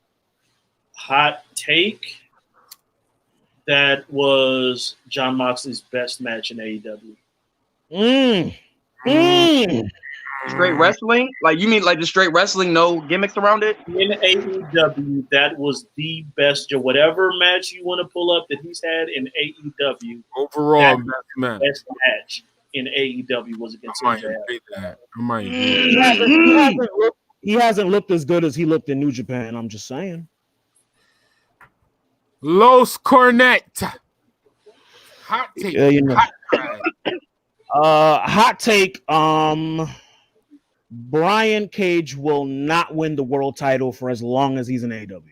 He will not. His ceiling will be mid-card. Damn. He will only be a chaser, not a champion. I'm not mad at that, Los. I'm not mad at that. Not wrong with that. He's done nothing to excite me yet. He killed the nigga. That's all he did. He killed Darby Allin, Duck. Nigga threw this nigga into some tag. He got that FTW title. That's the only. Well, no, I can't say he won't get gold. He'll get gold, but his ceiling is mid-carder or chaser. That's what he'll be. And then hot trash is obviously Matt fucking Sydal. How do you wrestle for 30 fucking years and you can't do a simple flip? Like I second that with Loso. I second that with Loso since I ain't get my joint for AEW. I second that. They teach you that in the first day. They do not teach you to do a goddamn shooting star. Yeah, in fact, that's like day 356, nigga. You know what I mean. You know what I mean. Okay. All right, y'all. To the top. Fat guys. So my hot take, watch Adam Page, because I was watching BTE today, that episode. Adam Page about to be on some asshole shit, dog, and I'm all for it. That nigga about to do some nut shit, dog. Bruh, my man's was in the bar drinking, right? Fucking Christopher Daniels in the bar. He walked in, he's like, oh, welcome to my bar. He was like, oh, yeah, this is your bar, huh? This nigga fucking was just, bro, the shit talking this nigga was doing was crazy. This nigga buried everybody. This nigga about to be King Burial, and I'm all for it. This nigga about to get saucy. Question, bro. I be missing that BT. So it's from what I'm seeing on the shows, is everybody in the elite turning heel right now? Even bro. So they was describing. All right, so I'm gonna break it down. So they had Brandon Cutler interviewing the Young Bucks, and they was like, "Yo, we don't want to do this shit no more. Like, why are you here?" And then they was like, "You gotta interview with the nigga that they super kicked." He was like, "You gotta interview with him." He was like, "We're not doing that." It was like, but it's signed. He was like, okay, we're gonna see it signed. So after they super kicked them, they got fined of $5,000, right? They walk into Tony Khan's office and throw the $5,000 in the air on some pimp shit and walk out his office. Yeah, them niggas about to be on real some Young Buck. Yeah, they about to be on some different shit too. I'm telling you, I think I get Frass saying he doesn't want to see them all together, but they all turning heel right now or anti-hero. Like, I don't know what to call it because like that's what I know the Young Bucks for. I like the Young Bucks when they super kicking everybody away from each other. Unless they're feuding with you talking about Omega and the Bucks? 2 years. Yes, solid 2 years. A solid 2 years. No, because the reason why I say this, because I would be, I'm ready for Kenny to do a double heel. Double heel turn. If the Young Bucks turn heel, that would be great. So now it already looked like Hill and the Young Bucks together. All three of them heel. And then I want Kenny to turn on the Bucks. And join FTR They was teasing that Kenny could be member. Don't make me start booking in here. You remember the last time I booked? Yo, all I'm saying is go back. All I'm saying is, hold on, turn my mic up. I want to prove a point because I be talking and they think I be bad. Go back and look at every episode before something happened. Every episode before something happened, and go tell me I didn't say it. Every episode. Go back and look. The proof is in the pudding. The files is saved. Might just be in the chat. I'm telling you, there's a chance that Kenny Omega might pull off some double heel stuff that will make him the cleaner officially. You blowing this nigga Ari mind right now. Look at Ari. He can't believe it. Like, oh, shit. Because if you look, the reason why I said this, the reason why I even got this idea, I saw was it Tully or FT? I saw a photo of them talking about something like a Bible verse, and it says something like Kenny Omega. Like no, Omega is like Omega and something like Alpha and Omega. So all I could think of is Kenny and Jericho not leaving the circle. Now hold on. So Kenny is going in the circle. No. No. We gotta We gotta bring up the other rumor that we heard. Frass can't just bring up one Kenny Omega rumor and not bring up the other one. So they was talking about the anniversary show. How remember when John Moxley debuted on Kenny Omega and they had that whole camera angle shot where it was him attacking Omega? I seen that. They said they're gonna reverse it now, and now it's gonna be Kenny. That's gonna be his heel turn. Like at the end of revert, that's when the cleaner gonna come out. So now they're gonna reverse it. Well, so he's gonna do that to Moxley? Yep. I heard that. So my hot take, obviously, is that Kenny Omega is going to join up with FTR, and believe it or not, I do not have MJF taking the title away from Moxley. The first person that's going to take the title away from Moxley will be the cleaner, Kenny Omega. Oh shit! It's not impossible.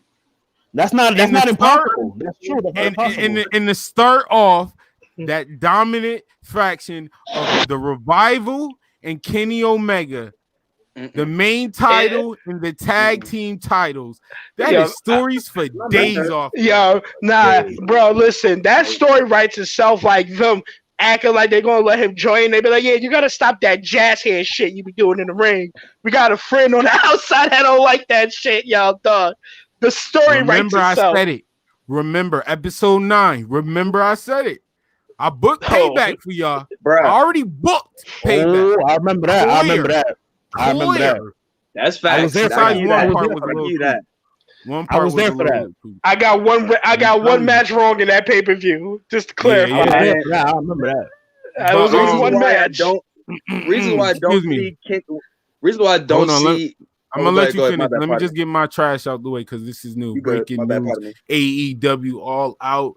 You have brought out a new category. Oh, that shit was in Just Spirit Squad. Oh. I'm just using this just because I got it now. That shit was so jobber-like. Oh god. It was so Matt car part like. It is nasty. How dare you to deliver me the Zack Ryder type product? How many clips has nasty? Listen, Frass, you gotta put his match count. You gotta put his match count by him if you gonna post him. He got 4 matches left. So you gotta put oh shit. Oh he got the 4-match contract, dog. 4-match contract? No, he got a 6-match contract, and he had 2 of the matches already. Hold on, turn my mic out. Zack Ryder, I told y'all, people that's watching this, tag me to Zack Ryder Mad Car Part page. Tag me, because I'm telling you, every platform, every station, every radio, every podcast I'm on, I'm going to take the time to call you a jobber. Because how dare you?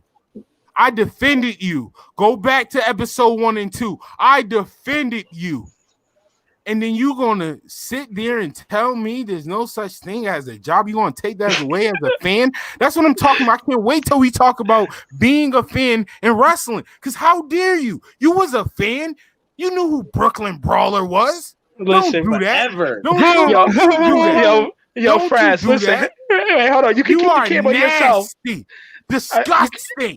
Listen, you are Frass. a jobber. Shout out to Dwayne The Rock Johnson forever now. Forever. Because in the dictionary, I will always mention it says jabroni. And if you look under number two, I don't even know the first definition. I just know number 2 because number 2 says enhanced talent.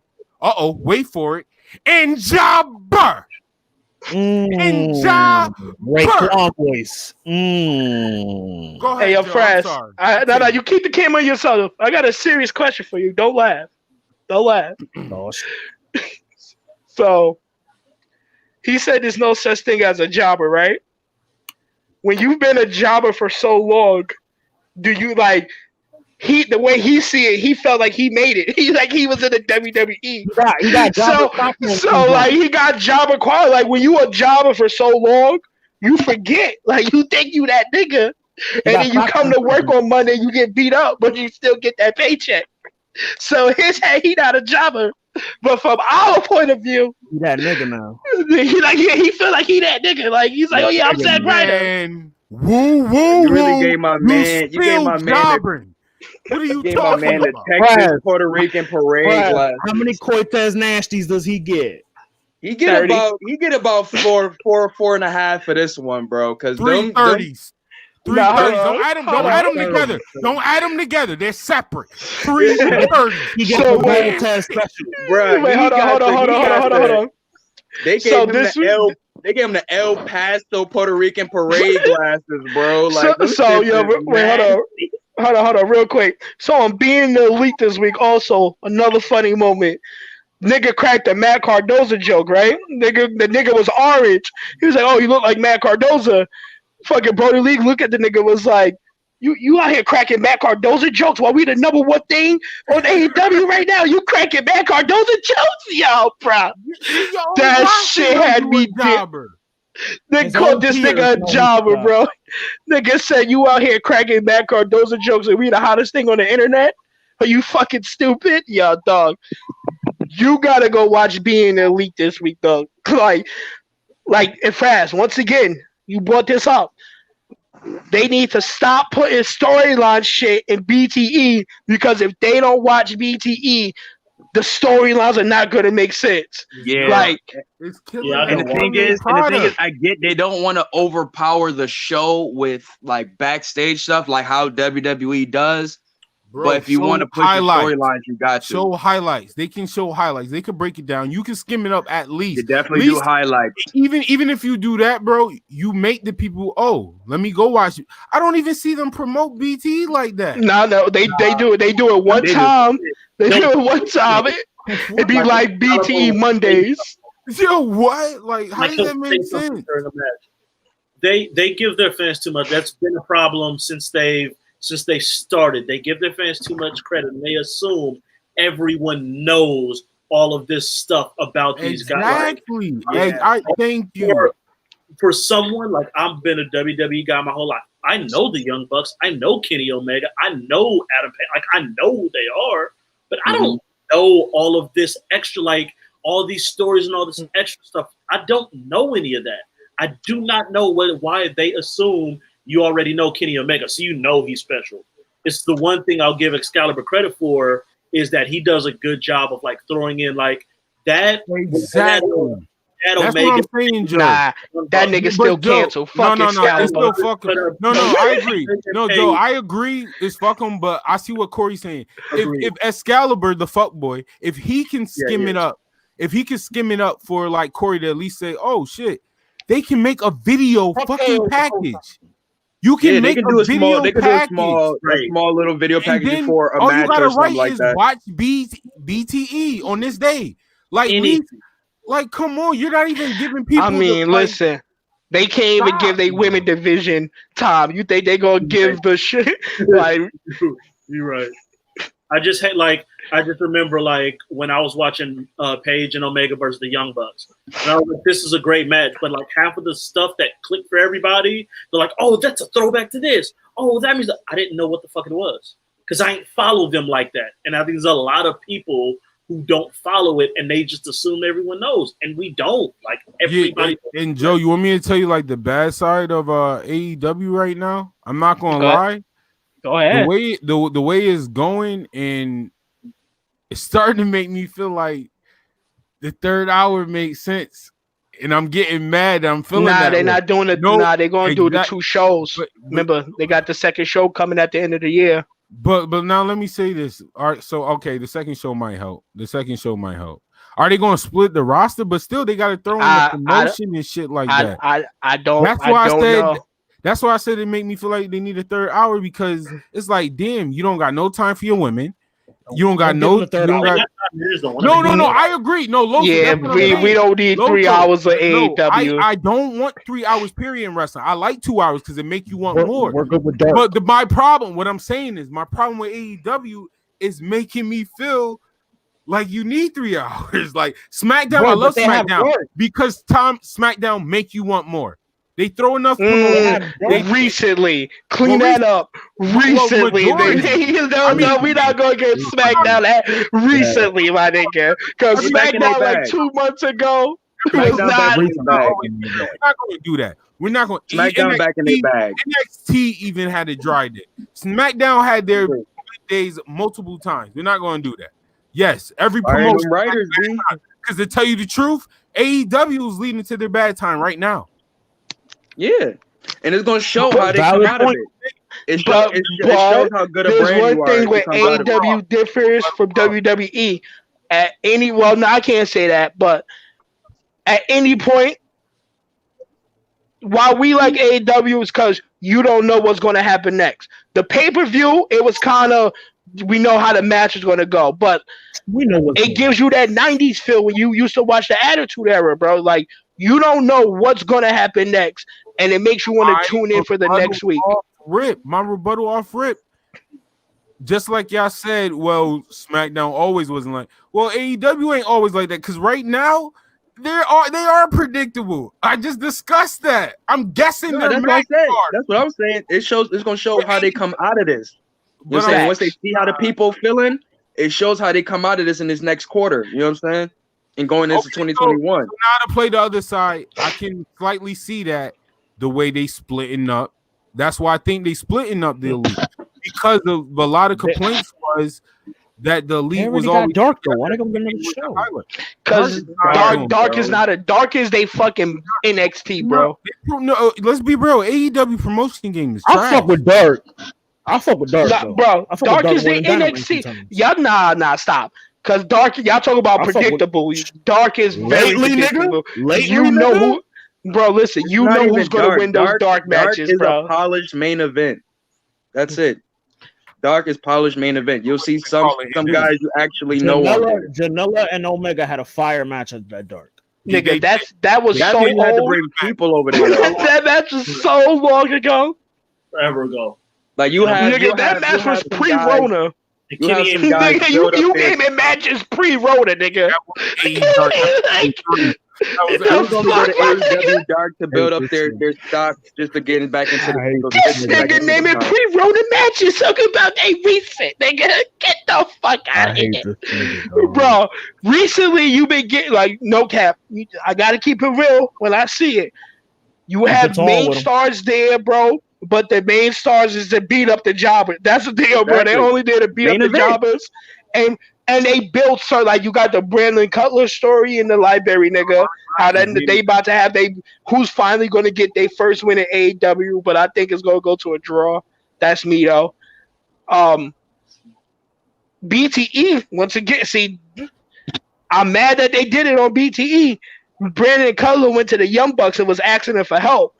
So I think they gonna kick this nigga in the face, no cap, and fucking cost this nigga the match, because he was asking for help and shit. So I'm gonna see how that plays out. So nah, man. I'm not watching Dark for any other reason though. Like if if I'm home, no, I really don't have no reason to watch Dark. Bro, listen, I'm gonna tell you when I watch Dark. I'm gonna keep it all the way fact with you. When it's like 12:30, I smoke that night blunt, and I just want to put my head down and watch something before I go to sleep. I might put on AEW Dark. No cap. And no I'm cap. No cap. The last time that I watched AEW Dark is crazy, and what a coincidence, was the Kenny Omega versus Joey Janela match.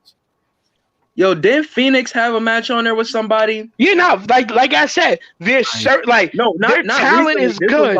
This was like a who was it? I think it was like Phoenix versus. Never mind. That was on Dynamite. Never mind. I'm telling you, I don't watch Dark. Phoenix versus anybody's good, bro. It's the developmental, bro. That's all that. That's all Dark is. It's the developmental. Phoenix can carry a match. He can. No, he definitely can. Top 5. If I didn't get cut off, he would have been in my top 5. Fucking AEW. Phoenix is fire. He deserves better. Well, actually, what I just said, I think they are slowly but surely. I like what they're doing with Eddie Kingston, but if you peep, they kind of had that little tension between Penta and Ray. I don't know if that was just for that little makeup and make them look stronger together or whatever. I think Pac is coming back to take them away from Eddie Kingston soon. I think that's what that is. Well, I don't know. Well, you know. They need with the whole translator. That at the end of the day, need somebody to talk to them. Eddie Kingston is up to something. Cause you remember the original hug when he winked at the camera? Like he's using all of them. He's using them to get up in the ranks. I'm not gonna lie. I'm liking with that's why I agree with y'all. I think AEW is listening to people. I think AEW is kind of breaking up some teams. And there's certain people that don't need to be on teams. If Lucha Bros ain't getting the titles, what you got them together for? Exactly. I was just about to say, Lucha Bros are probably my top 5 favorite tag teams. But Pentagon Jr. He's changing his AEW name. They announced. No. See now. Was he changing to Pentagon Senior? He had a kid. Nah, like Penta Nightmare or some shit. Something. That's fine. I just got used to that shit. Penta Dark was fire. That was ill. That was ill. Fire. That's how I became a fan of Pentagon.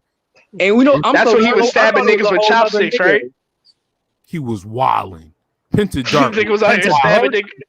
Yeah, he was out here stabbing niggas with chopsticks and shit. Shout out to my nigga Kenny Omega. Stab that nigga in the head with chopsticks. Fuck that. Yo, I said that's why I need Pentagon to go. Yo, this nigga Loso looking lost right now. You ain't never seen this nigga stab niggas with chopsticks? El Plaga, hook me up, El Plaga. They left. Now you guys see the one when he was hammering the nigga with this shit. And shit was stuck inside. The nigga started screaming, and then he broke his arm after the yo, bro. That nigga was on some shit. I need Pentagon versus Kenny Omega in the title match. I need that. I don't care what match they in. They just put on so crazy at All In that I have to see them in the match main event because they're gonna give them the time. If they're the main event, they're gonna give them the time they need. And you know what's crazy? I feel like they're gonna be like that feud is gonna be one of the ones we're gonna see for if they stay in AEW for whoever knows how long. But that's gonna be one of them joints we see for year on year because their chemistry is amazing, dog. Like I feel like what they did at All In was like the wrestling version of what we seen with him and Mox, if that makes sense. You know what I'm saying? It was that savage, but it still felt like a wrestling match. But Malcolm, before we rebuttal your elite breakup joint, the reason why I don't see that is because I look at them the same way I look at New Day. You know what I'm saying? It's like they literally move best all together. You know what I'm saying? And they're all great solo, and especially I've been clamoring for Nick Jackson's solo run. But no, your fourth dude in there is going to be either Jackson. Whoa, no, don't break up the Young Bucks. I never said break up. See, that's me. I never say break up for a solo run. I never say that. Look at what we're doing with New Day. I see what you mean. You know what I'm saying? Right. I don't think you don't got to do that with the elite. Could have a mid card. Mick Jackson would be a fire mid card. And then Phoenix was one of the best matches on. It's one of the best matches on AEW. But break up. Kenny don't need nobody. But the reason why I say that is because when the FDR, but that was fire. But when Kenny first snapped that first night, well not the first night, but when he left the arena and told the Bucks, "Yo, we out, let's go," that was kind of showing like, "Yo," it like you seen that they were a little hesitant, and that was like, okay, maybe it's gonna be a split. But now you're seeing them starting to like turn to the same shit that Kenny on. Like they said they're going they said they're gonna super kick everybody. They not out here for that happy go lucky shit no more. They out here to get championships and out here to get they wins. They're not out here for that shit no more. And that's what the elite was about. And I don't think they're gonna split that up because they moved the best on some Voltron shit. I was explaining to Fred. I was explaining to Fred earlier. Trio title. You don't have to break them up. Just let them go their separate ways. And how they used, like you just said, New Japan, bro. They used to all do their own thing, and then they would come and celebrate and like jump a nigga or some shit. Like, give me some clarity on something here. Are they all heel against each other, or are they heel like? We don't. That's the thing. We don't know. They staying together because they're all turning. That's what I know. Penny. I know Penny specifically, Joe. Like they're all turning heel together. Well, as you can see, they're trying to build more of a. Because I know Penny's heel. But what you're saying and so no, he's not heel yet. Kenny's technically still face. Hangman is slowly but surely like I don't know what they're doing. Hangman though. Kenny's I don't know if they're trying to turn Hangman's still trying to build it, bro. He's trying to get the team still back together. Right. Like that's what Hangman's doing right now. Baby face Kenny like nah. Yeah. Kenny like nah. It's more of the Young Bucks saying no than Kenny. Kenny's ill, bro. Kenny's ill. They're turning heel. Hangman is about to. While he was looking like he was gonna be the face, he's gonna be trying like, oh, look at my sorrow, whoopty whoopty whoop. He's gonna be, and they're gonna build him up to be the baby face that they wanted him to be. Matter of fact, hold on, turn my mic up since we here. Pop my collar. If you go to, I think it was episode 2 or 3, one of those.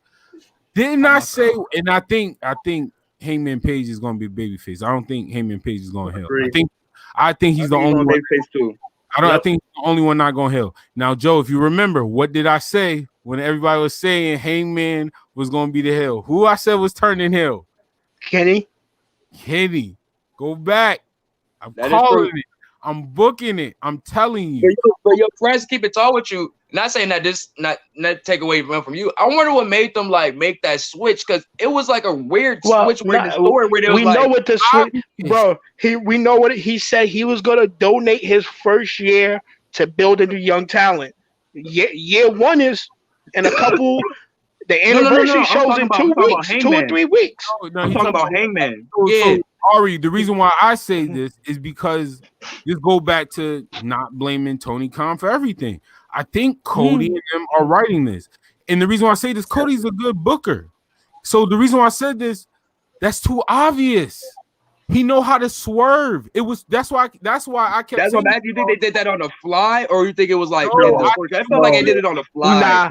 I see what Ari's saying. Like Ari, I think because of Rona, everything switched up. You know what I'm saying? Here we go. To answer your question, I think with the whole Rona situation, it was going down that way, but they had to change certain things up with the whole. Really think about it, bro. Think about what was playing. I said this, I said this from the get. I'm telling you because here we go. Go ahead. When they was having the War Games match, right? Adam, we all can say we thought Adam was going heel during that Hills game during the War Games match, bro. Like before pre-Rona, that's how they was. It wasn't, bro. Pre-Rona, Kenny Omega wasn't the one going heel. He wasn't. As Rona went on, bro, and they started changing storylines, that's when he became the heel. Remember, there was that one moment when he thought about hitting him, but then Adam Page also did the same shit where he was going to hit the butt shock lariat on him. So they was kind of iffy on both sides. That's all I'm saying. Like, they definitely are building it up. I think Rona switched. So I think down the line, certain storylines would have been different if Rona didn't come around.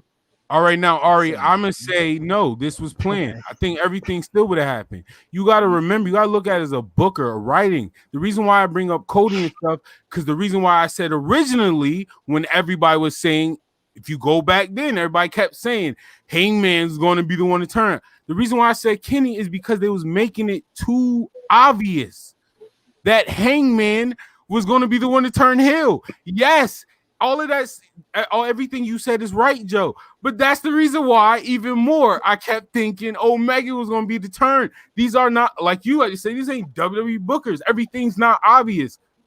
Certain stuff, they main title picture, I give them credit. We can say the match booking, but storylines, these dudes are doing a great job. Like we said, I can see it a little bit now. Moxley, exactly, it was too obvious. They did their job. Let's just say what it say. You got caught up as a fan. A lot of people. No. The thing was, it felt like the story was going on for a long. Like this was a very long-term story. Like they started this damn near from when they teamed up first night. Like damn near after Hangman's loss, they damn near built this all the way to All Out, which is a year storyline. Now they even did drunk in a year storyline.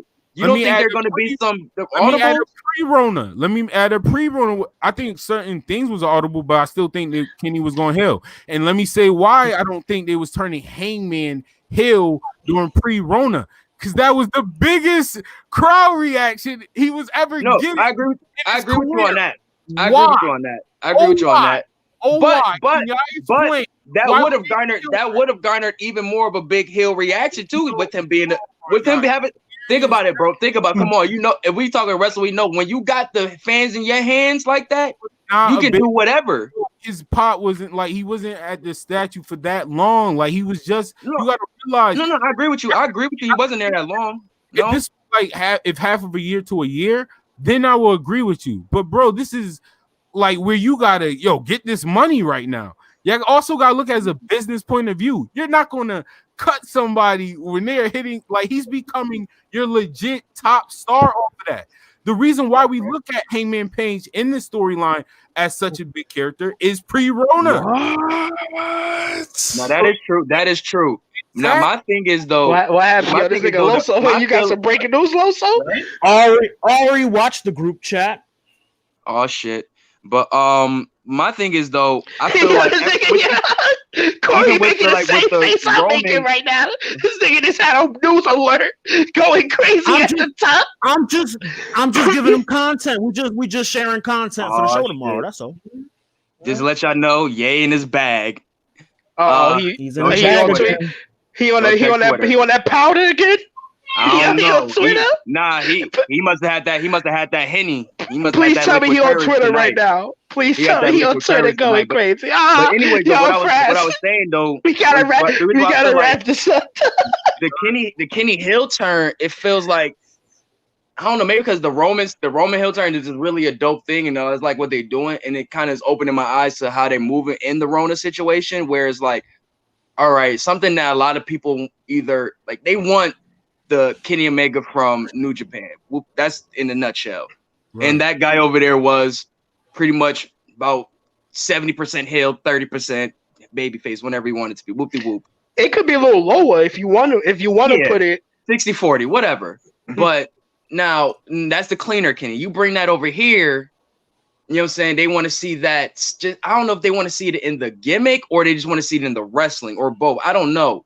But I feel them like literally building that up and turning that is going to bring more attention and more eyes to the product during a situation, during a time like this where a lot of people. Listen, just to build on what Ari's saying, bro. As a fan, a shock factor. If anything, I don't like bitch boy Kenny Omega. I like cleaner Omega. There we go. I'm just keeping it official. I seen when I first watched Kenny Omega. He was just starting the cleaner gimmick. I was like, oh, all right, because that's when I first started watching New Japan. I was like, oh, who's this nigga? What match was it, Joe? What match made you a fan? I think it was the whole heel turn on AJ. Just the heel turn on, like when they did. I was like, who the fuck is this nigga beating up AJ Styles? I became a fan. I knew AJ. During the G1, that's what made me a fan. But that's the Kenny they want back, and they want the see. My thing is, they more so want the savagery he brought to the ring, more so than the gimmick. You know what I'm saying? I want the you fool. I want that Kitty. I want video game heel Kitty, bro. I want the. So that goes back to drop kicks to the back of the medulla. That goes back to me saying how the elite are listening to their fans now, because like I was saying in past episodes, that their problem was, yes, it's dope to give your talent, but we came here for y'all. Familiarity is what we want. But listen. You can put your talent over. Hold on. I'm still talking. You can put your talent over by still being in the headline. Like, show y'all faces in the main event talent. Like, there would have been no problem with Kenny Omega starting off as champion. To see people fight to defeat the cleaner. I hear what y'all saying. I still agree with the Jericho thing is okay. Like, but that's what they did with Jericho. That's why Jericho was champion. Here we go. Here we go. Number one. That was the right if you would have put Omega versus Jericho and had them fight for the championship, we would never have Hangman Adam Page now.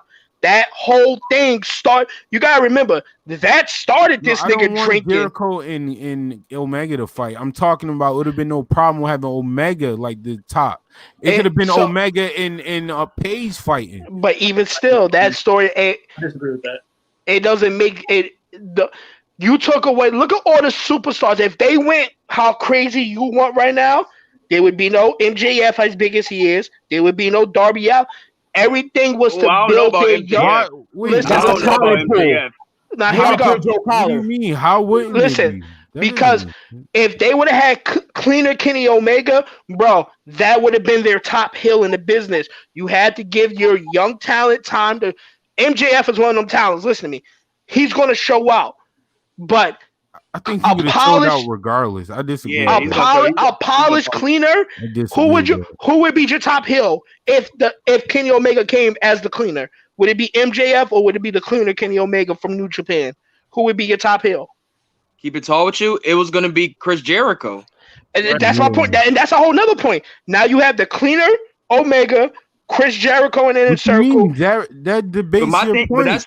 You needed the faces at the time. Is what I'm making. Can I say something? My thing is, you didn't really.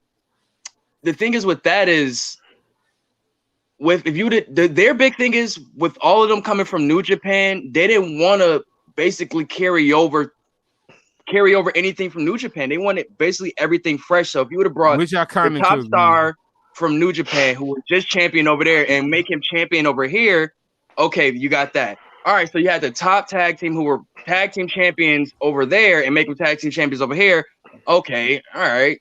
Then you got Jay who was just over there. You bring him over here and put him in the main event picture. It's like you basically taking everything, last things you've seen from New Japan and starting them back up over here. So with that, they kind of wanted to separate their kind of anything they did from New Japan. They basically kind of wanted to start fresh. I get them on that. I do get that. I do understand that. I do understand the building talent part.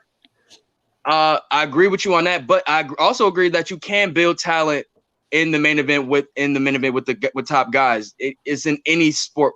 We've seen it in battle rap. We've seen guys, you know what I'm saying, have great losses against top stars. Here's my question. The Joey Janela match that should have been on the main show. But not even just Darby has been like Darby got built. That's what I was about to say. Like Sammy Guevara's gotten built up more in losses. They're using, which is what you're supposed to do.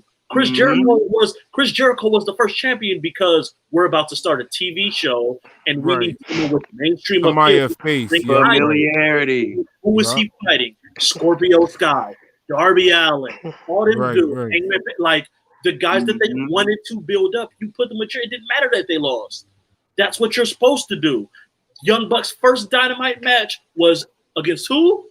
Private Party. And they lost. That's where they did that because they know once they need to flip that switch, they can flip. Once they want to flip this cleaner switch, they can flip that. Once they want to get the Bucks going, they can do that. That's true. That is true.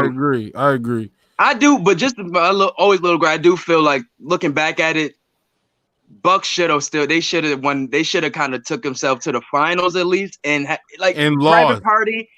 And like if they want to do that private party, and them should have been the finals. And you know what I'm saying? That's just I still have that little gripe with that. That's all I'm saying. I'm not saying they should just be the champions. Exactly. I'm not saying Kenny them should be the champion. I'm saying that they should be in the picture with them, like the main event picture with them. I hear everything y'all saying. Right? Building the talent, building the homegrown talent. WWE guy, thank you, Los Cornette. Building their talent, their homegrown talent. So then why doesn't any of the homegrown talent have any straps? Why is it all WWE? Because you can't, bro. You can't give them. Here we go. I'm on your side. I hear what Loso said. Yo, Frass, bring the face-to-face camera with me and Loso so I can explain to Loso. Listen. Frass just explained. Real quick. Frass just explained it to you, bro. He literally just explained it to you. You gotta give the title to people. Get your bars off. Get my bars off. All right, go ahead. I want to hear this one. I'm all ears, literally. What's the main gripe? What was the main gripe about TNA? What was the main gripe? Oh, that it was trash. No, you're giving former WCW and WWE talent the straps out the gate. They still do that. They even do it to their own when they come back because they don't build their own people, and that's what AEW is guilty of. If you're gonna build somebody, give them the fucking strap. All right, here that's we go. Your homegrown talent. That's your crown jewel. So Kenny Omega and Heyman Adam Page was it tag team champions. SCU was it the first? That's not homegrown talent, bro. You got it. When you think, do you think of WWE when you think of them? No, I think of ROH. I think of New Japan. So when you think of Daniel Bryan and Seth Rollins and all of them, what do you think of? I think WWE. So you don't think so? They not ROH. No, because they went through NXT. They went through the ladder.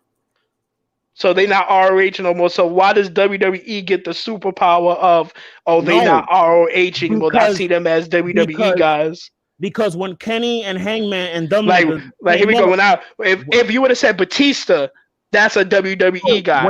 You say John Cena, that's a WWE guy. When you say Seth Rollins, Daniel Bryan, Kevin Steen, those are not WWE guys. They guys that work in WWE, but they not WWE guys.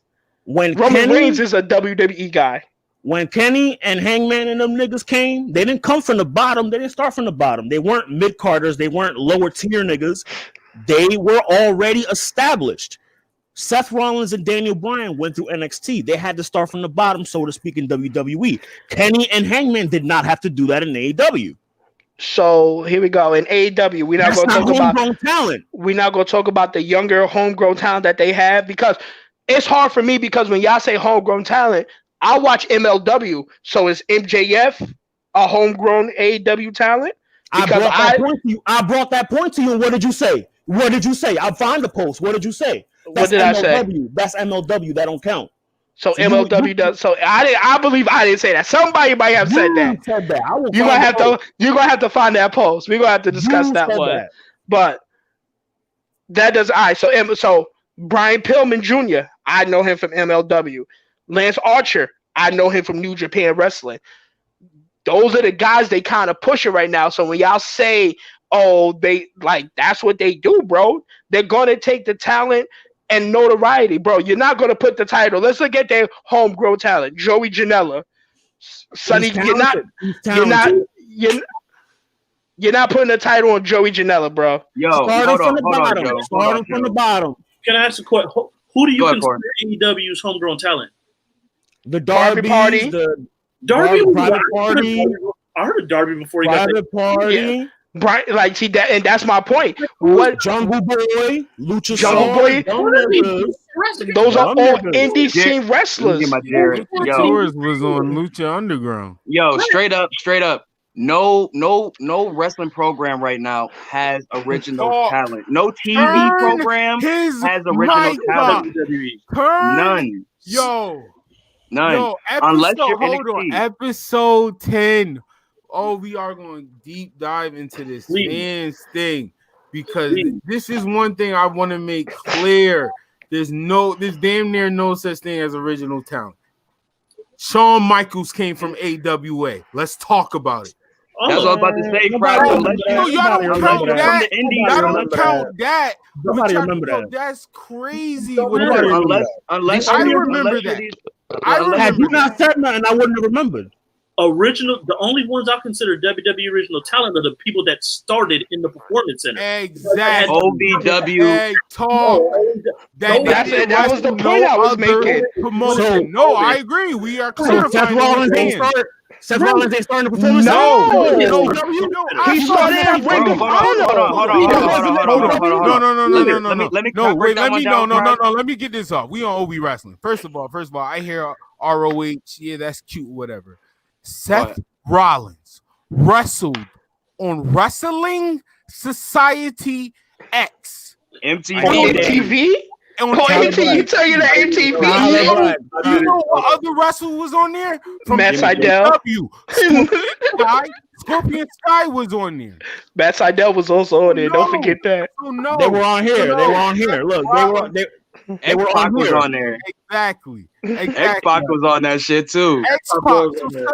Did X-Pac injure himself on there? Did he like rip his asshole or some shit like that? Original talent to me is Baron Corbin. Baron Corbin never wrestled a match before he got Big E. Big E. Bianca Belair. Like people like that. But on the AEW side, though, too, only original talent, but not even AEW. Any original talent is coming from the independents. Right. Coming from independents. Take away Ring of Honor, because we talking about like independent places like home state type places. You know what I'm saying? Like what you wouldn't expect. Here we go. Like those homegrown. You know what I'm saying? There's a breakdown that I'll send it to Frass. 67% of the AEW roster haven't been to WWE ever. 35 or 36% is WWE guys. Of course, you're gonna have 33% WWE guys. Those are the guys that know how to work on television. All right, perfect example. Luchasaurus was in WWE. Lance Archer was in WWE. Besides that, Joey Janela. If you watch Joey Janela matches, bro, they're not his match versus Moxley. He gets lost. Like you can see it on TV. He doesn't know how to wrestle on TV. He can wrestle somewhat. I'm not going to give him that much credit because the nigga trash to me, but somewhat he can wrestle. He's not a standard wrestler like Joey Janela. He's a gimmick wrestler in a sense.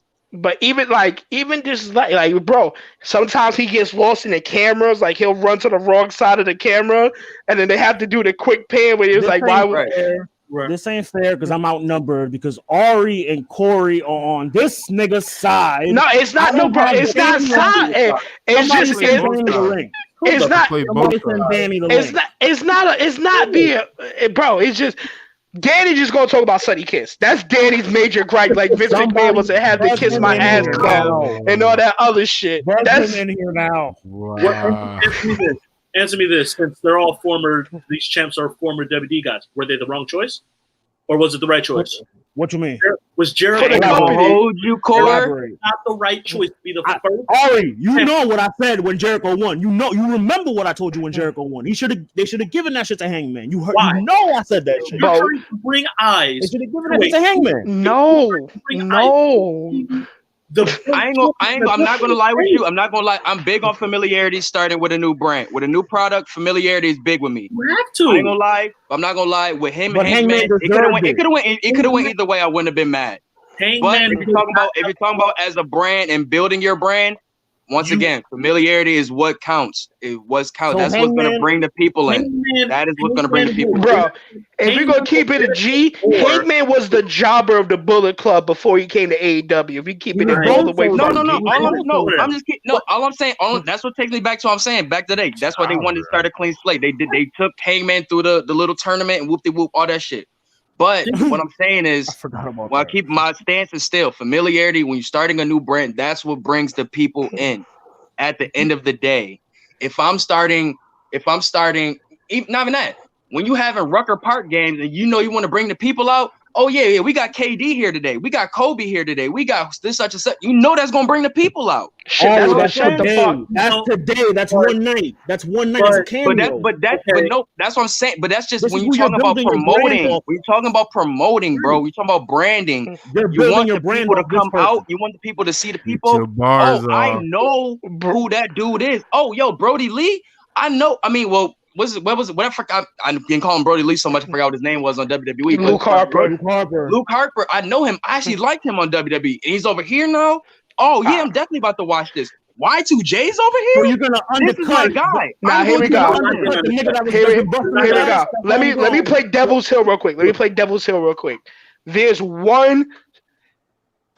signing talent, and then there's certain talent they should have signed. Like Matt Cardozo with a 6-match contract should not be signed. That was the homie lookout. That was the homie lookout. That was the homie. Matt Cardozo, freaking jobber. And if he was in the main event picture, then I'd have a problem. But he's not. Exactly. He's in there. But then you gotta look at the other side. Hey, some people need jobbers. He might not feel like a jobber, but sometimes you need enhancement talent to build your talent up. You know what I mean?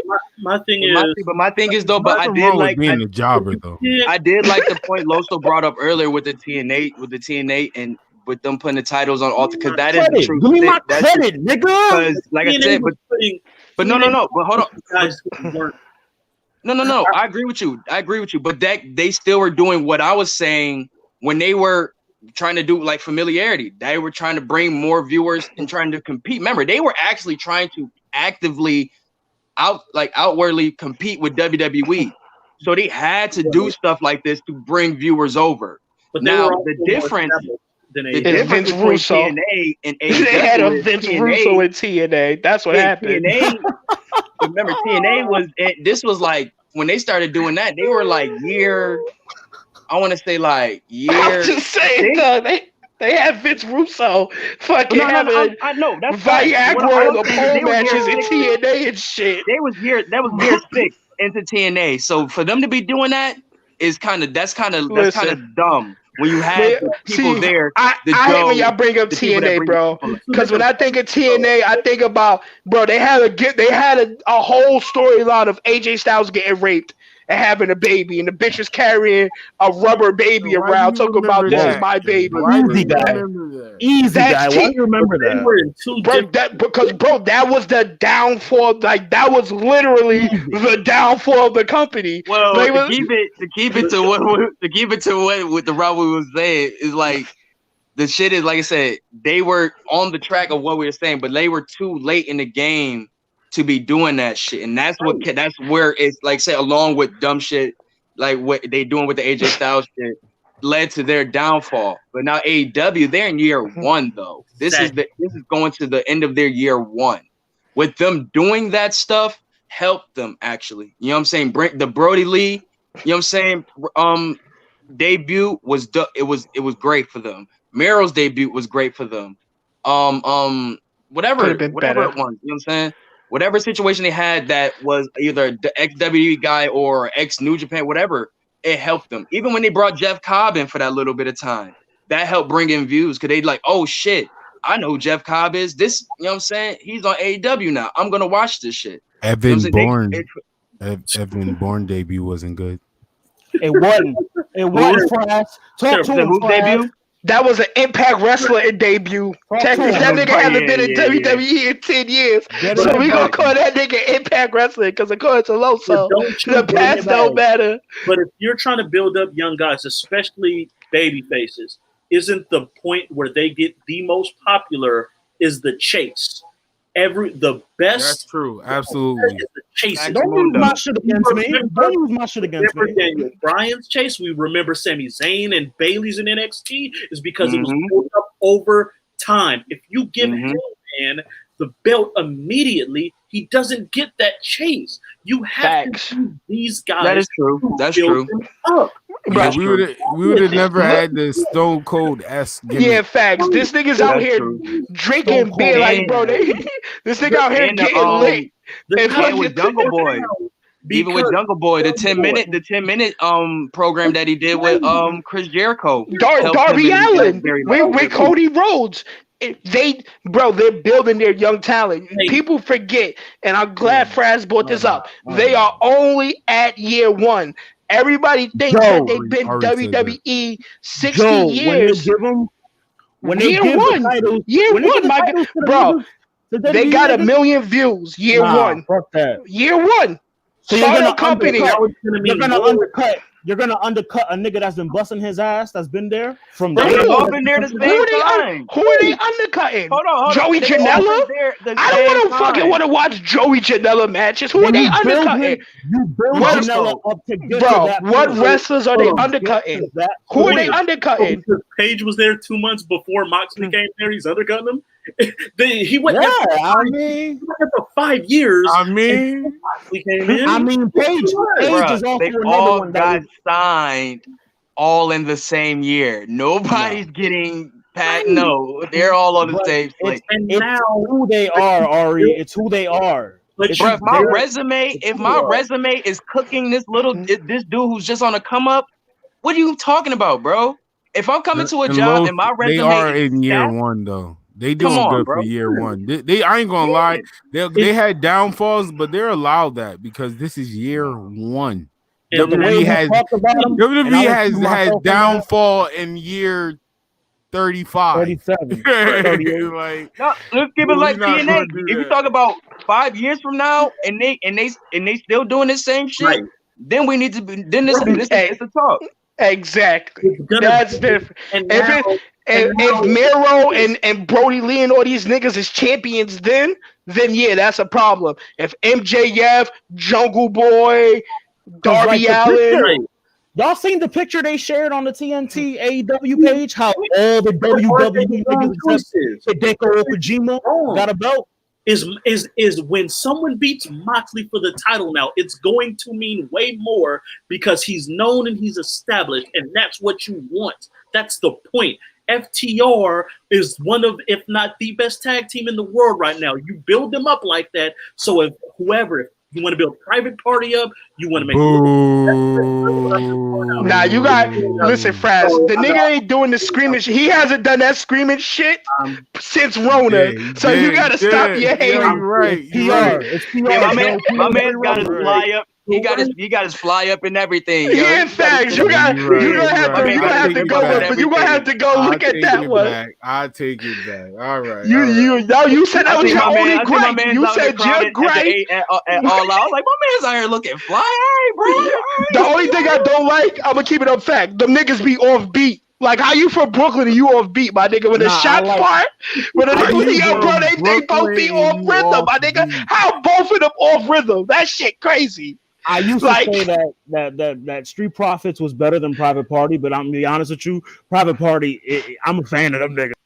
I don't care for them. Yeah, this nigga kicked them off. Yeah. Why you do also like that? Yeah, you mad? You mad they don't scream no more? You mad they don't scream no more? Yo, honestly, damn, I'm doing a lot of apologizing. Yo, all right, listen, I take that. Yo, damn, because Angelo Dawkins pissed me off so much. They might be better than the Street. Yeah, I'm about to say, the one super mover doom. The super mover doom. Montez is the best of the four, but Dawkins is the worst of the four. So, bro, Dawkins, let's talk about it one more time. Dawkins' homie got poisoned, and the nigga was smiling in the back. Yo, dog. Damn, I'm apologizing again. Oh, shit. I did get one storyline wrong, you bitch. Oh, I'm not going to call you that. Oh, my gosh. Dawkins, you did smile. Why was you smiling? Diego Hill smiling. The King of Strong smile. Why did you cheese? I just knew you was turning heel. Why did you smile? Your boy was hurt. That is nasty. You don't get a horn. So I go, Angelo Dawkins, join your boy. You're a jobber. You're a jabroni. Say it with me. You gotta say it different too. Jabroni. You hear me? Yo, Los, how you say jabroni in Spanish? Jabroni. Mama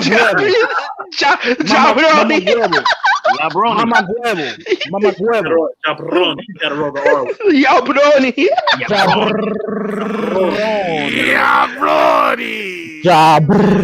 We sound mad Italian while we trying to put this on many people. Real quick. Yo, some Mexican nigga watching is like, no, that's not how you say that. That's not Frass, breaking news.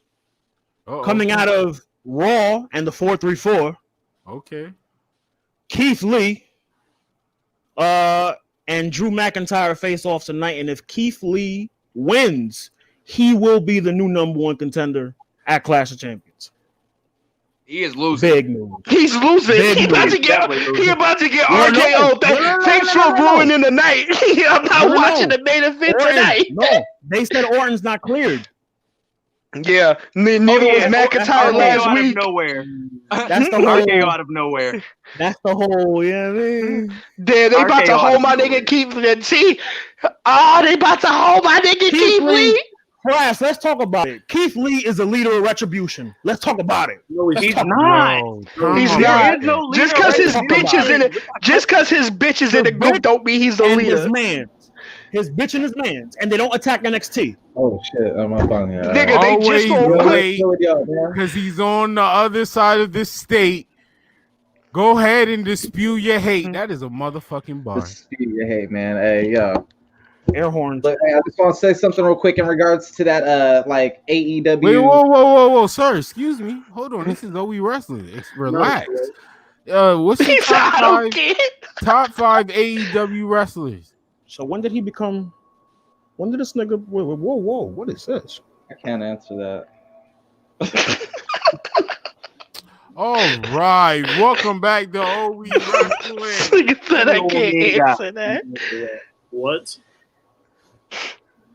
Kenny Omega. Kenny Omega.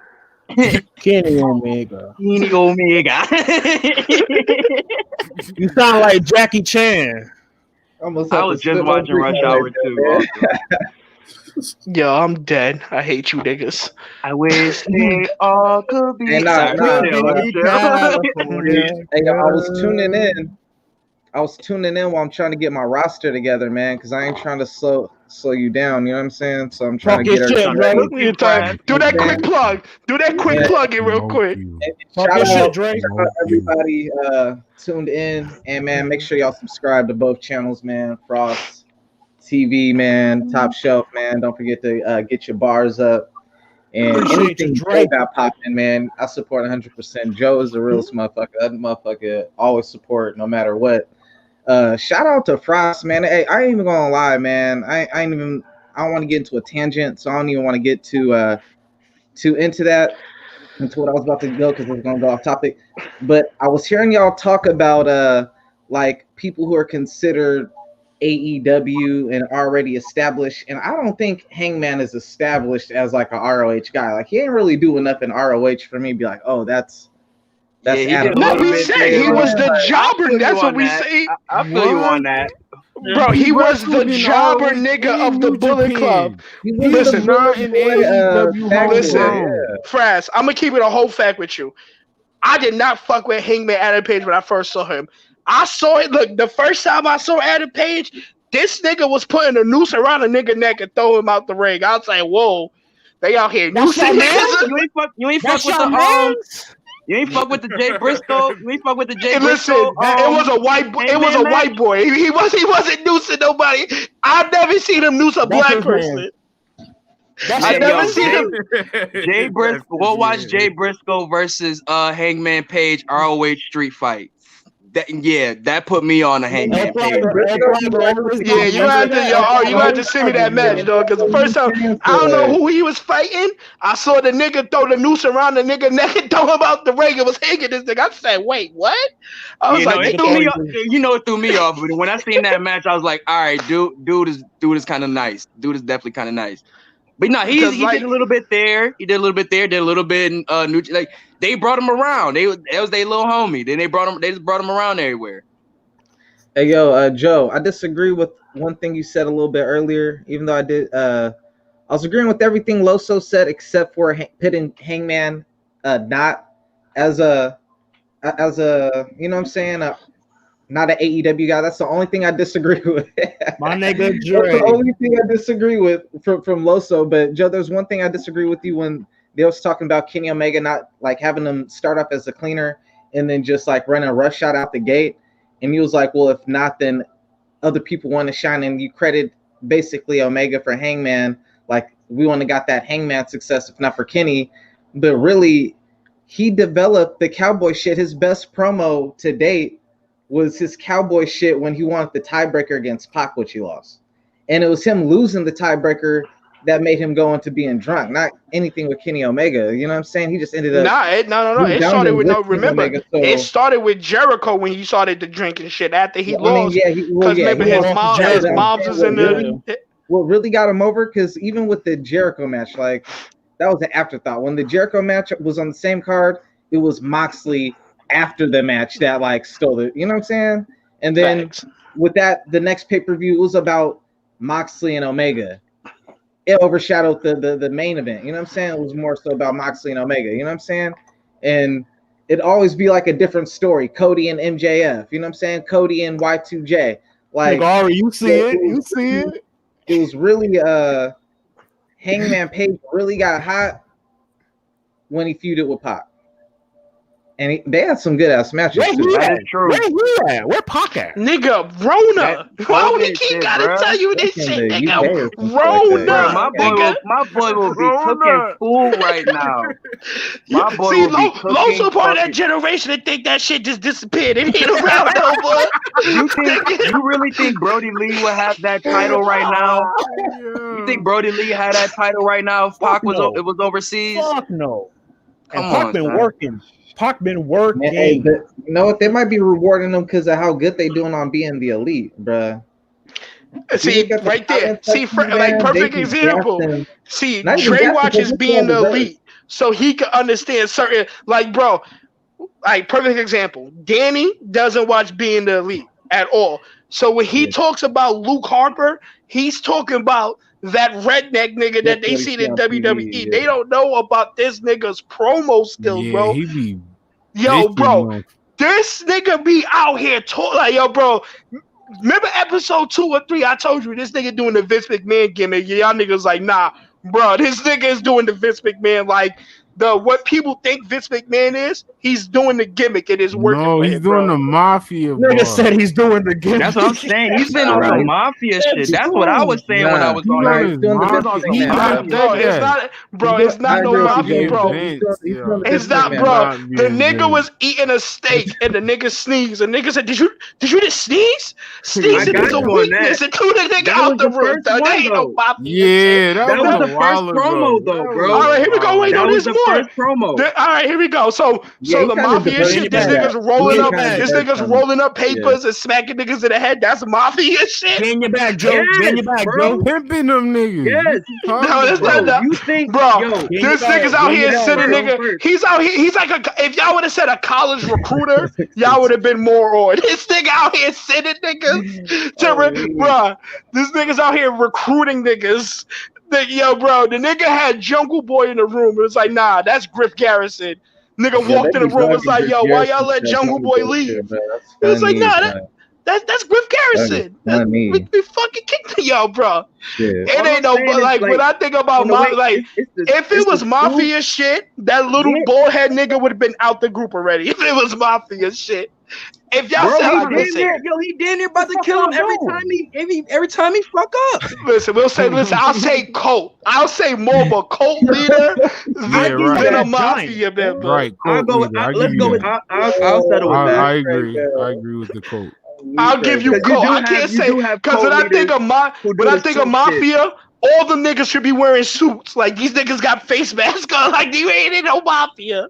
Yeah, if you're not hitting licks, why you wearing a face mask? You're not hitting licks, dog. Nah, some of them Colt niggas definitely be suited up. Like the nigga James Jones or whatever, John Jones, he definitely had the little dress shirt and the little shit on. Like some of them niggas be suited and booted on some weird shit.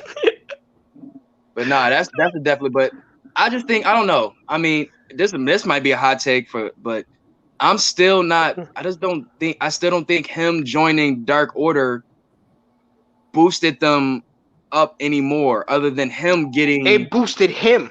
Yeah, I think it was to help. It does nothing for Uno or Stu Grayson or none of them niggas. Like I think before they came. Well, no.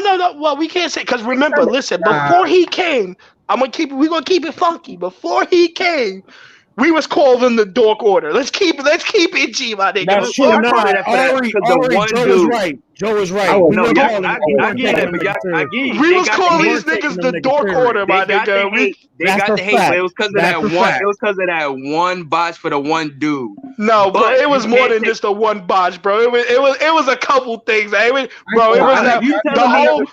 whole gimmick build up before the Exalted one, bro. Come on, all them gimmicks all them promos this nigga was doing was trash. Dog, them vignettes and all them shit they was doing. Once they started putting some actual thought behind the shit before Brody Lee, well, not thought, but a little bit money behind the shit. Real talk, they had to put a little bit of money behind the shit and started doing the vignettes and started giving like the little flyers and shit that they still do now. Yeah, you right. The shit that gave them like a little bit of like intrigue to what was they gonna do with, and who this Exalted one was gonna be. But why, Ari? But why when you come in, he detests Vince McMahon. He talks shit about Vince McMahon in those interviews. That's what I'm saying. When he came in, upon him. But that's what I'm saying, no cap. When That's genius. That's genius, low key, though. Bro, low key. That shit is genius to me, cause bro, that's good. That's good for him. But him bringing his storyline and what he wants to do, kind of like twisted up what the whole premise of what they work like. What I envisioned of what the Exalted one was going to be was not what Brody Lee is now. When he debuted with the jacket and all that shit, I was like, yeah, that's a fact. I got you. This he gonna be the Exalted one. All right, this is gonna be like something kind of like Wyatt Family, but his own thing though. You know what I'm saying? His interpretation, I guess. But then we started getting the Vince things, and then he started coming in with the suits, and I'm like, all right, this is a little different. Then he gave a jacket to some whole but now he gave a jacket to some whole other random nigga that who the fuck is that? Ari, you know what he's doing? You know those like Vince McMahonisms that you hear about? Yeah, I got you. Reenacting all of those. What the fuck that got to do with the Dark Order though? Because the dark, that's the WWE's the Dark Order. That's the whole shit, bro. He's doing it like how we hear stories of how Vince treats his character, how he treats his wrestlers. Really? That's what Brody Lee's doing. That doesn't diminish what they were doing before they got there. Before they got there, before the Exalted one got there, they was getting called the Dark Order. If you really want to talk about that shit, Lo, if that's the shit Lo's talking about, where you're talking about a main guy coming in and really taking over some shit. No, but in that situation, I'm just saying they were actually actively building them up before. You know what I'm saying? I don't know how long they were in talks with Brody Lee, but they were actively building them up. You know what I'm saying? Vignettes and all. The real Exalted one was supposed to be Matt Hardy. It wasn't even supposed to be Brody Lee. I think it would have been something totally different. With the Dark Order, they were actually building them strong out the gate. From the way they debuted was strong. They had the nice promos before Brody Lee came into the picture. True. You know what I'm saying? True. But they wasn't getting over. Hold up. They ended the very last show of the year with them standing tall over the Elite. With Cody and all of them. You know what I'm saying? I forgot about that. Yep, that did happen. Something happened where, you know what I'm saying? Like, and this is where I hate, like, when, like, because AEW fans, like the diehard ones at least, you know what I'm saying? Like the ones who like make you pick a side between, like, are you pro AEW or WWE? Like, you can't like, you know what I'm saying? And you can't critique. Anyone could critique WWE. Save it for episode 10. Save it for episode 10. For AEW, you cannot. Yeah. You gotta save the Fiend talk for episode 10. So, like, all right, man, my dude's. It was a lot of cap on this panel. And shit, I'm about to have to roll a bit. With the AEW, you can't really set this. Especially from the nigga on top in red and the nigga in the green. A lot of people, they want to say, "Oh, you're just like."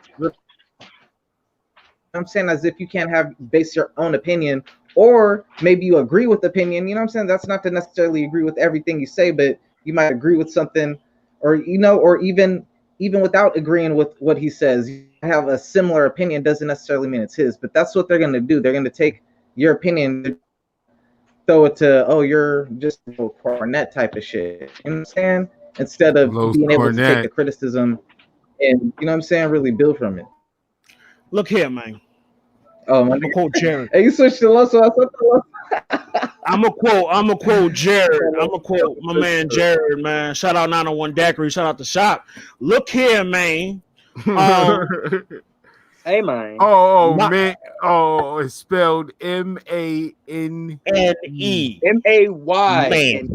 Man, look here, man. M-A-Y-N-E. Sorry, M-A-Y-N-E. I know he don't like that. M-A-Y-N-E. Oh, he gonna come in. He gonna hit you at our show. He gonna come to our show and hit you tomorrow.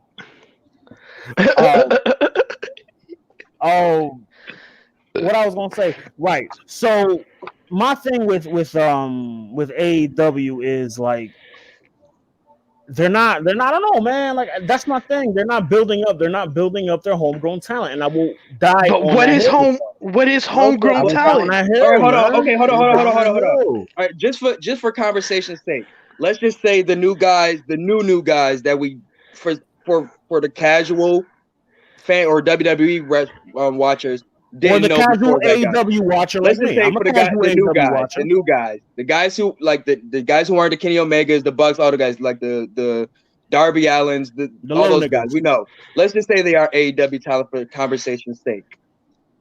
You just had Bucks versus Jurassic Express on All Out.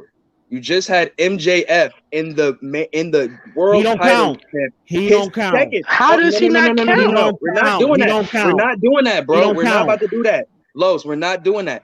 You said, count, bro. You said how? No, he's new. He's new talent. He's new talent to AEW. He's not on the same level as the Bucks. He's not on the same level as Jericho. He's not on the same level. He's not on the same level as none of the top guys. He's not.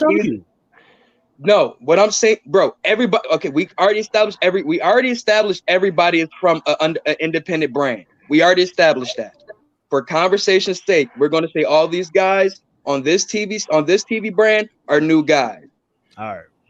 MJF, his second, if I may add, his second world title match. The Jurassic Express, Young Bucks match. You had Private Party, like they said earlier. Scorpio Sky was the first tag team champion. Scorpio Sky, him in a Jericho match. You had what's his name? Jungle Boy in the match with Jericho in the 10-minute match. You had Darby Allin in the match with Moxley in the match with what's his name? Yeah. Like it's too many to name. They're doing it, bro. Like these are the guys. Their main guy maybe it's not the guys that you're seeing, but their main guys that they're pushing are Jungle Boy, MJF, Private Party, Darby Allin. Those are those guys that the young guys that they're pushing right now. But I do see a Hangman Page. Hangman Page too. But I'm talking about the Hangman Page. You could say Hangman Page count because Hangman Page got his like name. He didn't get his name, but like Hangman Page's stock has grown higher in AEW, has it not? He's a superstar now. Well, exactly. He has the limelight. He has the limelight here. ROH, he was fresh. Homegrown. ROH, he was a fresh new guy. ROH, he was a fresh new guy. Bro, it's the company been around for a year. What do y'all expect? Yo, bro, that's what y'all niggas keep forgetting. What you mean? I said that. Look, I might even have to bunch when I think about it. I can't. I'm not gonna bunch the Young Bucks, Kenny Omega. There's some exceptions, but for the most part, they're damn near all homegrown. Even Hangman. When I look at just because it's on television does not make this their home. That's not make their home just because this is on TV. Listen, hold up. Ring of Honor was on TV. I consider Chris Jericho a WWE guy, and people say, but why? Hold up. Listen, people are gonna say, hear me out. People gonna say, yo, he was on WC. They had millions of views and shit, right? Was he the star on Nitro? Was he like really that dude on Nitro? Like, yo, before Chris Jericho joined WWE, he wasn't in the top 150 on the PWI list. He was not on any magazine covers. He was not on no video games. Oh wait, hold on. Oh, Drake. Wait, Drake. Thank you. Well, hold on. Time out, Drake. Time out, Drake. Thank you for just proving a mother. Thank you for proving a point, Drake. You just proved a valid point that us AEW fans say all the time. You just said Chris Jericho wasn't what when he was in WCW? He wasn't in the he wasn't in the rankings. He wasn't on no magazine covers. He wasn't on no video games. What's stopping Brody Lee, all these other wrestlers they signed for WWE from doing the same thing? They wasn't considered top superstars. So what's stopping them from joining another brand, rebuilding themselves? What's stopping them? You basically say they did the same thing. Bring it back to me. Bring it back to me real quick. Here's the rebuttal to that. With WWE, it's like the NFL, bruh. All this other stuff is like college. You know? It's like you don't go to the NFL and then it's like you don't go to the UFC and then go to Bellator and then when you retire, someone asks you, hey, this nigga always got bringing the UFC. God damn it. You have a Bellator fighter. When you come from UFC to Bellator, they're already gonna put you higher in the rankings on the TV listing, all that stuff. You're already gonna get better positioning out the gate than someone who had to work their way up on Bellator because you're a UFC fighter. Same thing with every single WWE wrestler.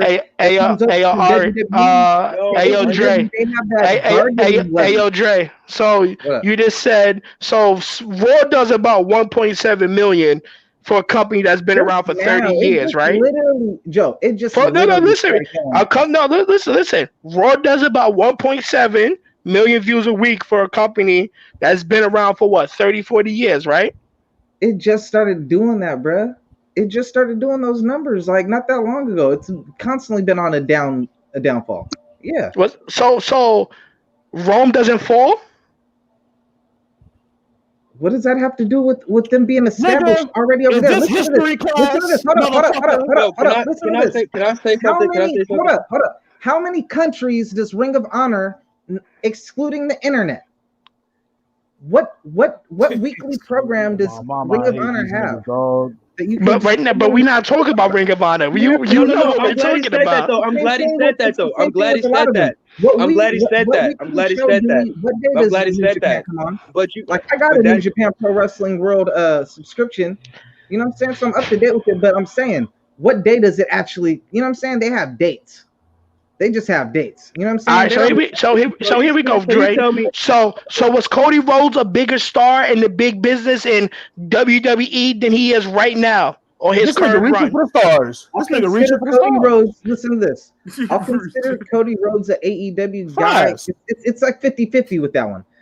How is it 50-50? The nigga was a mid-carder staring at a mirror. In front of thousands of people. He's a household name already, bruh. He's already established. He's already known. That's the difference when y'all look at these indie. All right, so here we go. When Darby Allin got the push that he got at AEW or MJF, will he get that same push in WWE? WWE is on in over 20 different countries weekly, 2 times a week. They just started doing NXT for God knows how long. Wait, hey Dre, are you seeing that? Are you seeing that other countries are replacing WWE with AEW? I know you read those reports. As a WWE wrestler, bro. So with your logic, you're saying wrestlers like fucking No Way Jose is more qualified to talk than MJF because he's a WWE wrestler. He's more qualified. I'm not even saying he's better. But I'm saying if you went through there. It's like being an NBA basketball player, bro. You played on the NBA and then you played overseas, man. Which one are you gonna say you are, bro? I played overseas. That's the thing. That's the thing. But that's the thing. It's a difference between that. You don't make it to the NFL. Do you say that to Luka Doncic though? But do you say that to a player like Luka Doncic who started overseas? Do you say that? Do you say that to Luka Doncic who started overseas? Do you say that to Manu Ginobili who started overseas? They started in EuroLeague, and we'll say that they started in EuroLeague. Yes, they got the success over here, but they started over there. And Luca, to quote Luca, Luca said, "European basketball is harder than NBA basketball." To quote Luca, that's a quote directly from him. Even on top of that, even when you want to use NBA, even any college, any NBA basketball player. Hold on, Dre. We got you.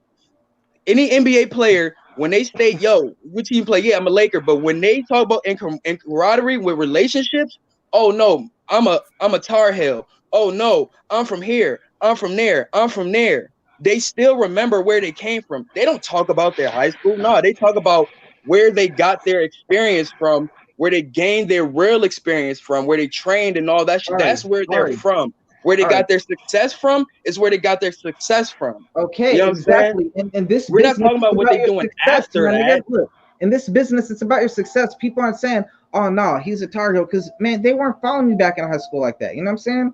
And when people, what are you talking about, dude? Most basketball players. If I'm not saying the basketball, I'm just saying not every single basketball player got like a you know what I'm saying? Most basketball fans know about the players coming from college. Here we go. Hey, Andre, you know about LaMelo Ball? College is another. All right, college definitely has more access. Yeah, Andre, do you know about LaMelo Ball? Do you know that name? You know who LaMelo Ball is? LaMelo, yeah. Well, did he go to the NBA or college? Or he was overseas. He was overseas, right? He's from overseas, right? I'm just saying he's from but you know him, right? Get in your bag, Joe. But you know him. He's not in the NBA. Look, he hasn't been to college. I like how you bring this up. Because look, I'm not a basketball head like that. So, but you know who he is. What you call in that case the casual person, bro. So to the casual person, all right, so that's even better. So somebody that doesn't even watch basketball, you know about him, right? Let's take away the basketball shit. Take away the basketball shit. Fucking professional basketball playing. All right, take away the basketball shit. We're talking about we want to do the WCW relations and all that shit. You still remember WCW was $1 million company. You worked at WCW. Talk to him, Ari. Talk to him. Jake Hager, and even though Jake Hager had a world title, damn, it's kind of hard sometimes because like, man, they've been in WrestleManias and shit. So it's like, what do you do bigger than that to really say you like elevated them? You know what I'm saying? Or you brought new eyes. Jake, do you even remember a Jack Swagger WrestleMania match? Do you even like the fuck are you talking about, Doug? That's why they keep That's why they got all the titles. That's why they keep hiring. Bro, we're talking about once at the end of the day, we're talking about $2 million. Well, obviously it's a multi-million-dollar company, but obviously we know TNT got bread behind it, as they've been did. Yeah. We're talking about Turner. We're talking about Turner at the end of the day. You know what I'm saying? This ain't no independent brand. They're not going to no. They're not going to everybody on AEW that isn't like an already established wrestler from WWE, like established, not a scrub, but like an established person. You can't say a Dean Ambrose is even as great as his run is. You know what I'm saying? And he's number one in PWI. You used that PWI angle earlier. In fact, yo, Ari, I was keeping that in the clip, bro. I was keeping Ari. Talk to your mans. Talk to your mans, bro. Get in your bucket. Get in your bucket, Ari. Get in your bag. Get in your bag. I would rather be a Grand Slam champion, all right? He's already bag, nigga. Get your balls off. Bro, okay, Grand Slam champion. Grand Slam champion. Position to come straight out the gate and steal the final moment of the first ever pay-per-view. Beat Kenny Omega in their first ever face-off. You know what I'm saying? Take the title out the gate. Go to New Japan and be positioned the way that he has, because he has that leverage from being a Grand Slam champion, bro. Same thing with Chris. That's not leverage being a Grand Slam champion. Darren Young didn't do shit and is getting pushed over. Wait now, all right, stop that, nigga. Darren Young was a fucking jobber in WWE. He's a man wrestling. Bro, this nigga's getting they call him Gay John Cena. They said this nigga got the ultimate comeback. This nigga out here. Juice Robinson was the jobber at NXT. He go to in New Japan. You get good looks, bro. When you're proving a point. You disproving your own point. He went through the fucking ringer in New Japan. He had no fucking leverage. No, but when I say though that certain people are WWE people and certain people aren't, like there's certain people that you don't necessarily have to go through WWE nowadays. You know what I'm saying? Like a Kenny Omega, like I'll say, like, all right, he ain't AEW because he already made his name. It's kind of like the same thing with the ECW people. You know what I'm saying? But like if you're like a total scrub one place, even if you're a total scrub in WWE, you could go somewhere else and then you're not a WWE guy. You know what I'm saying? That's not true. Like, nigga, Drew McIntyre was a fucking jobber dancing around with Christmas hats on, left, built his character, and now he's the champion. You know, I play both sides, but I had Gotta hear both sides. I had to speak up because you said something that I disagree with. That you said getting your Birkin Frass star can leave and still make a name.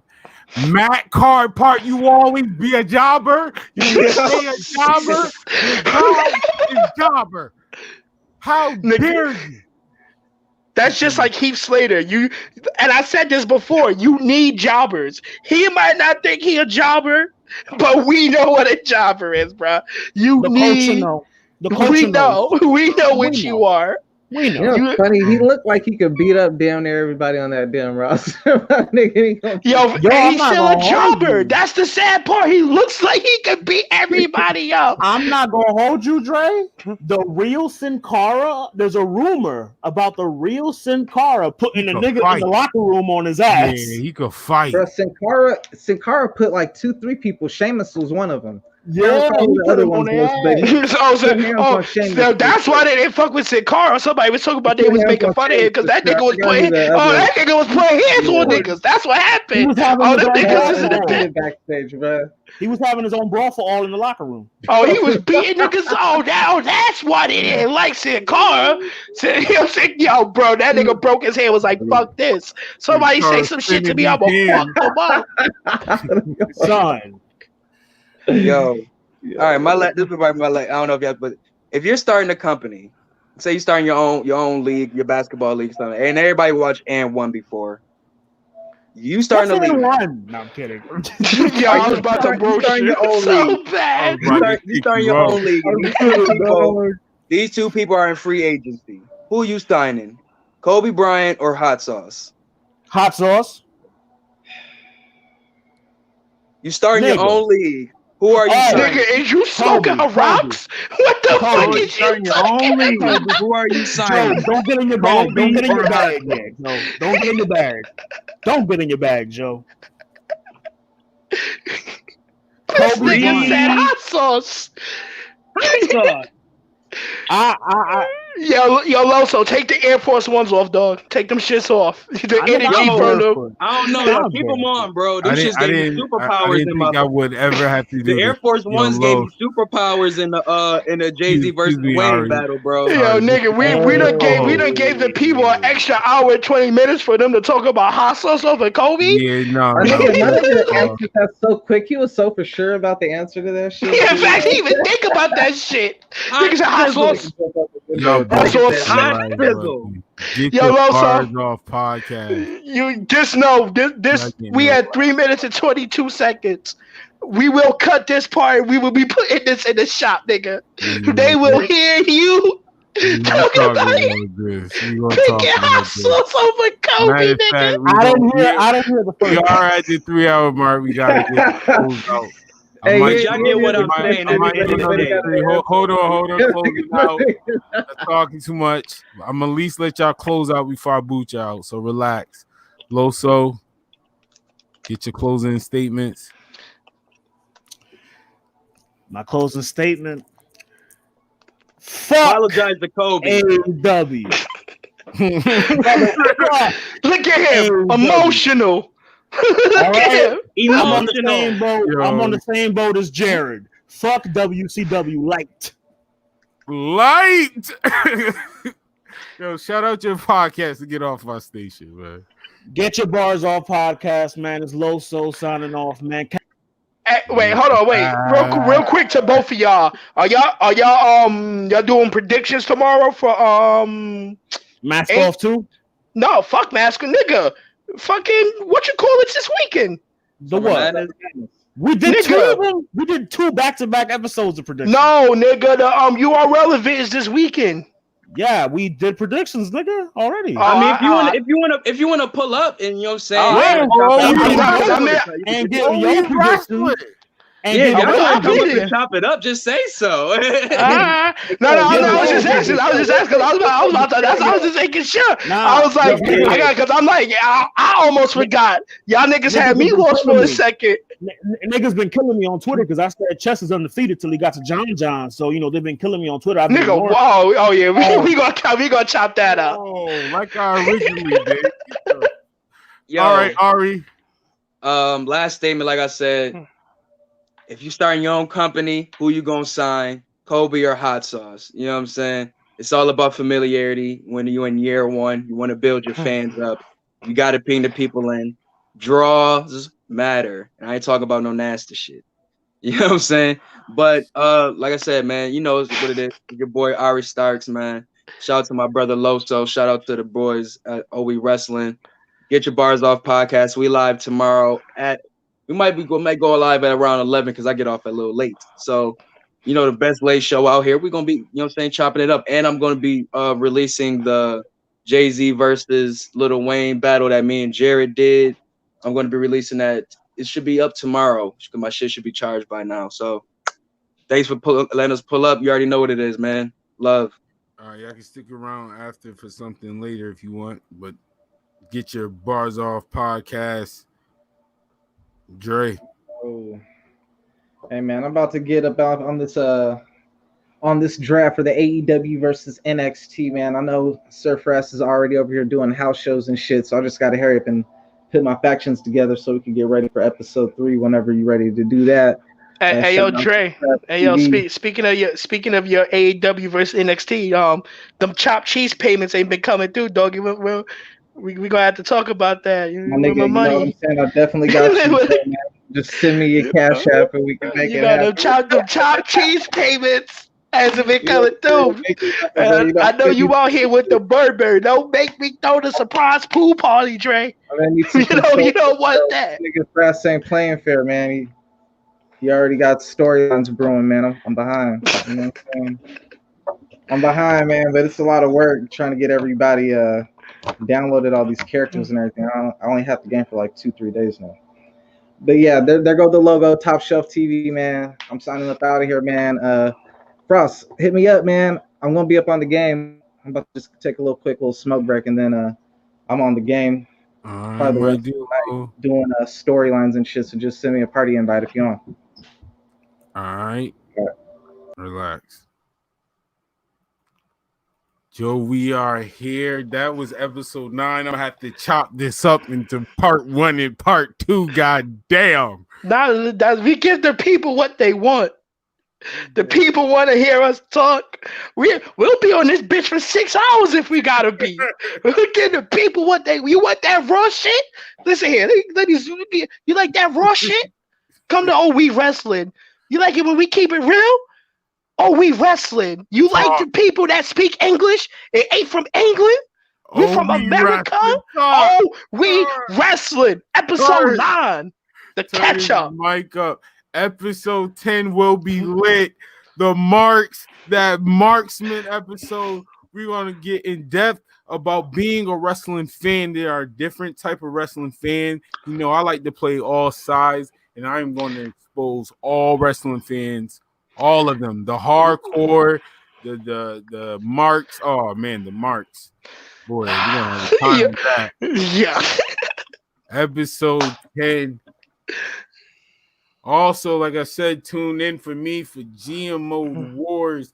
The Frost Games will be coming back. The Frost Games Slander Edition.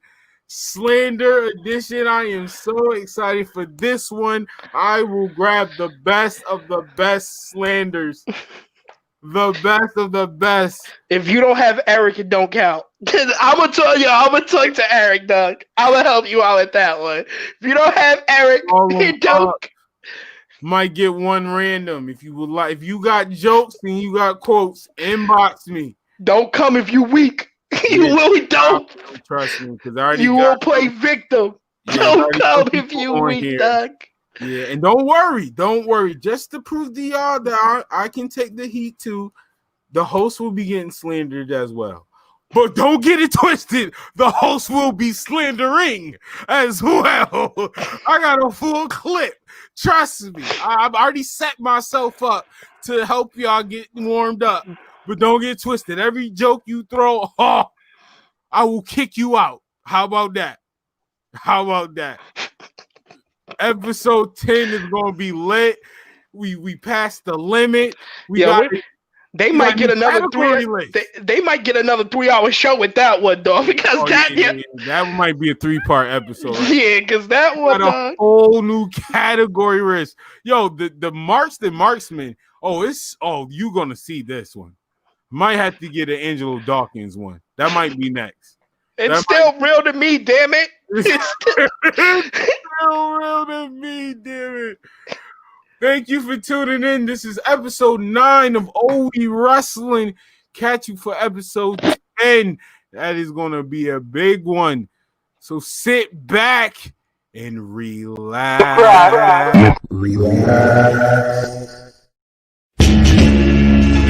Swirling mass. Yeah. Gray, black and white. Turn my mic up. Turn our mother loving mic up. No. 20 feet with Sims and anybody that's coming in range. Hunger Games up in my head. Gotta get the dough, babies need. Ain't gotta go in bed. Virgil, all right. Nah, you ain't doing me like that. You ain't doing me. Come on, Black Queen, Sasha. And Goldust. All right. Yo, you are foul, bro. You are Jeff Hardy at number 5. number 5. Goldust. All right, Goldust. All right, Ty. All right. With that, niggas give me props every day. What I'ma do with that? Eddie Guerrero going in wrestling God. Yeah, just gonna have to be mad. That's just gonna have to be mad. That's just how it works. No, you whoa. To keep the job, I ain't giving donkeys today. That's the seed of God plotting on my down. My hot take and my hot trash of the week. Whatever. I'm giving it a horn swallow.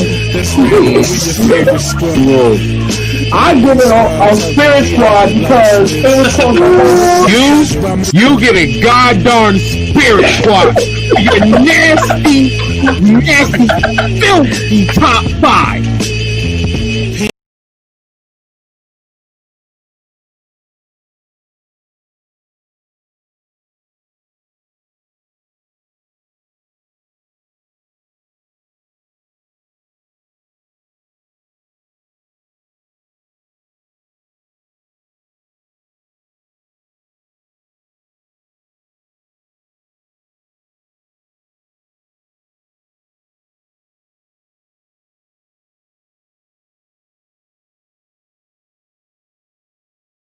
I got Kyle O'Reilly and Bobby Fish. We are not going to disrespect the Red Dragon.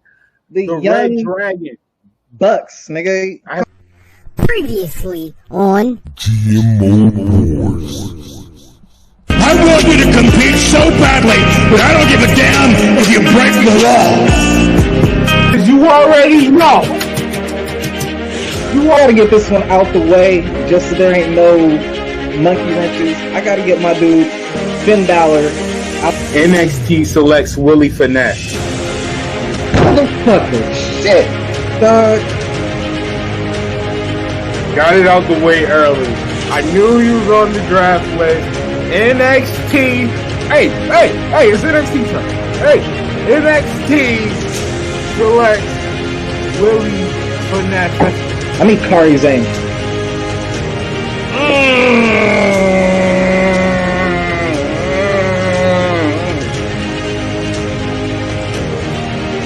Yeah, I need that.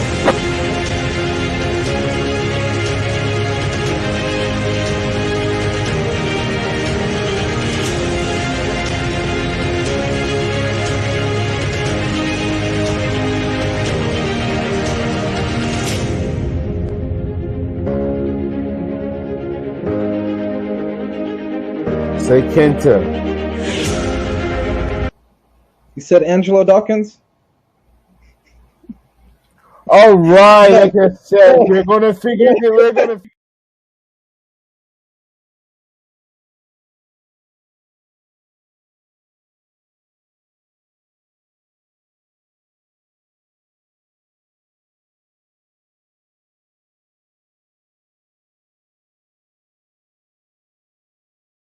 See, I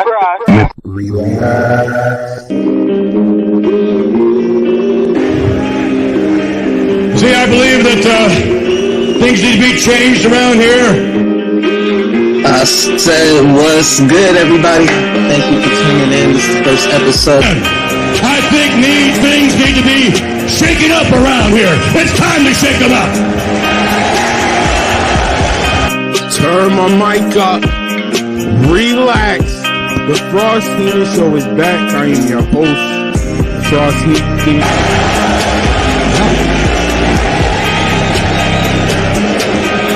I think certain general managers have become too complacent. I think they've become too protective of their friends, too protective of certain talent who kiss their keister, too protective of certain groups. Okay, what are you laughing for? Y'all already know what it is. Yo, here we go. It is time to give each and every one of you what you want. You want new superstars, you want new matches, you want new rivalries, and by God, you're gonna get them. No, absolutely not. Absolutely not. Run that top 5. Top 5.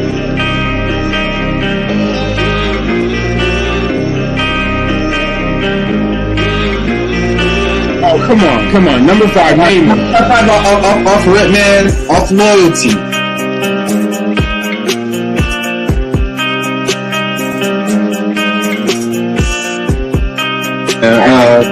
That just to tell you to relax.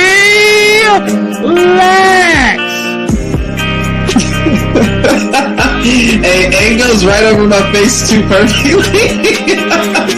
That is funny, my nigga. Hey. That's funny. Okay, I want you to compete in terms of television ratings. I want you to compete in terms of social media metrics. I want you to compete in terms of live event attendance records. I want you to compete in merchandise. I don't care what it is. I want you, the two of you, to compete, and I really mean compete. One of you just might inherit the keys to the kingdom. I want you to compete so badly that I don't give a damn if you break the law.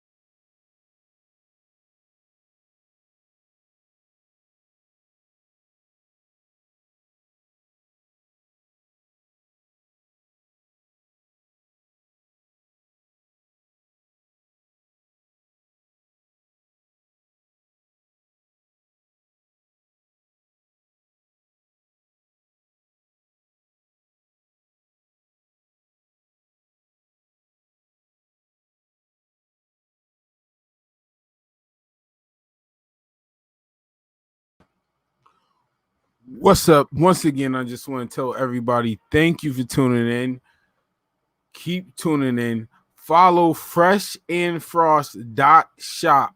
Once again, that's FRESH&FRASStv.shop. And buy all the newest merchandise. That's it. This is it. This has been fun. I'm Frost. About to go have me a drink.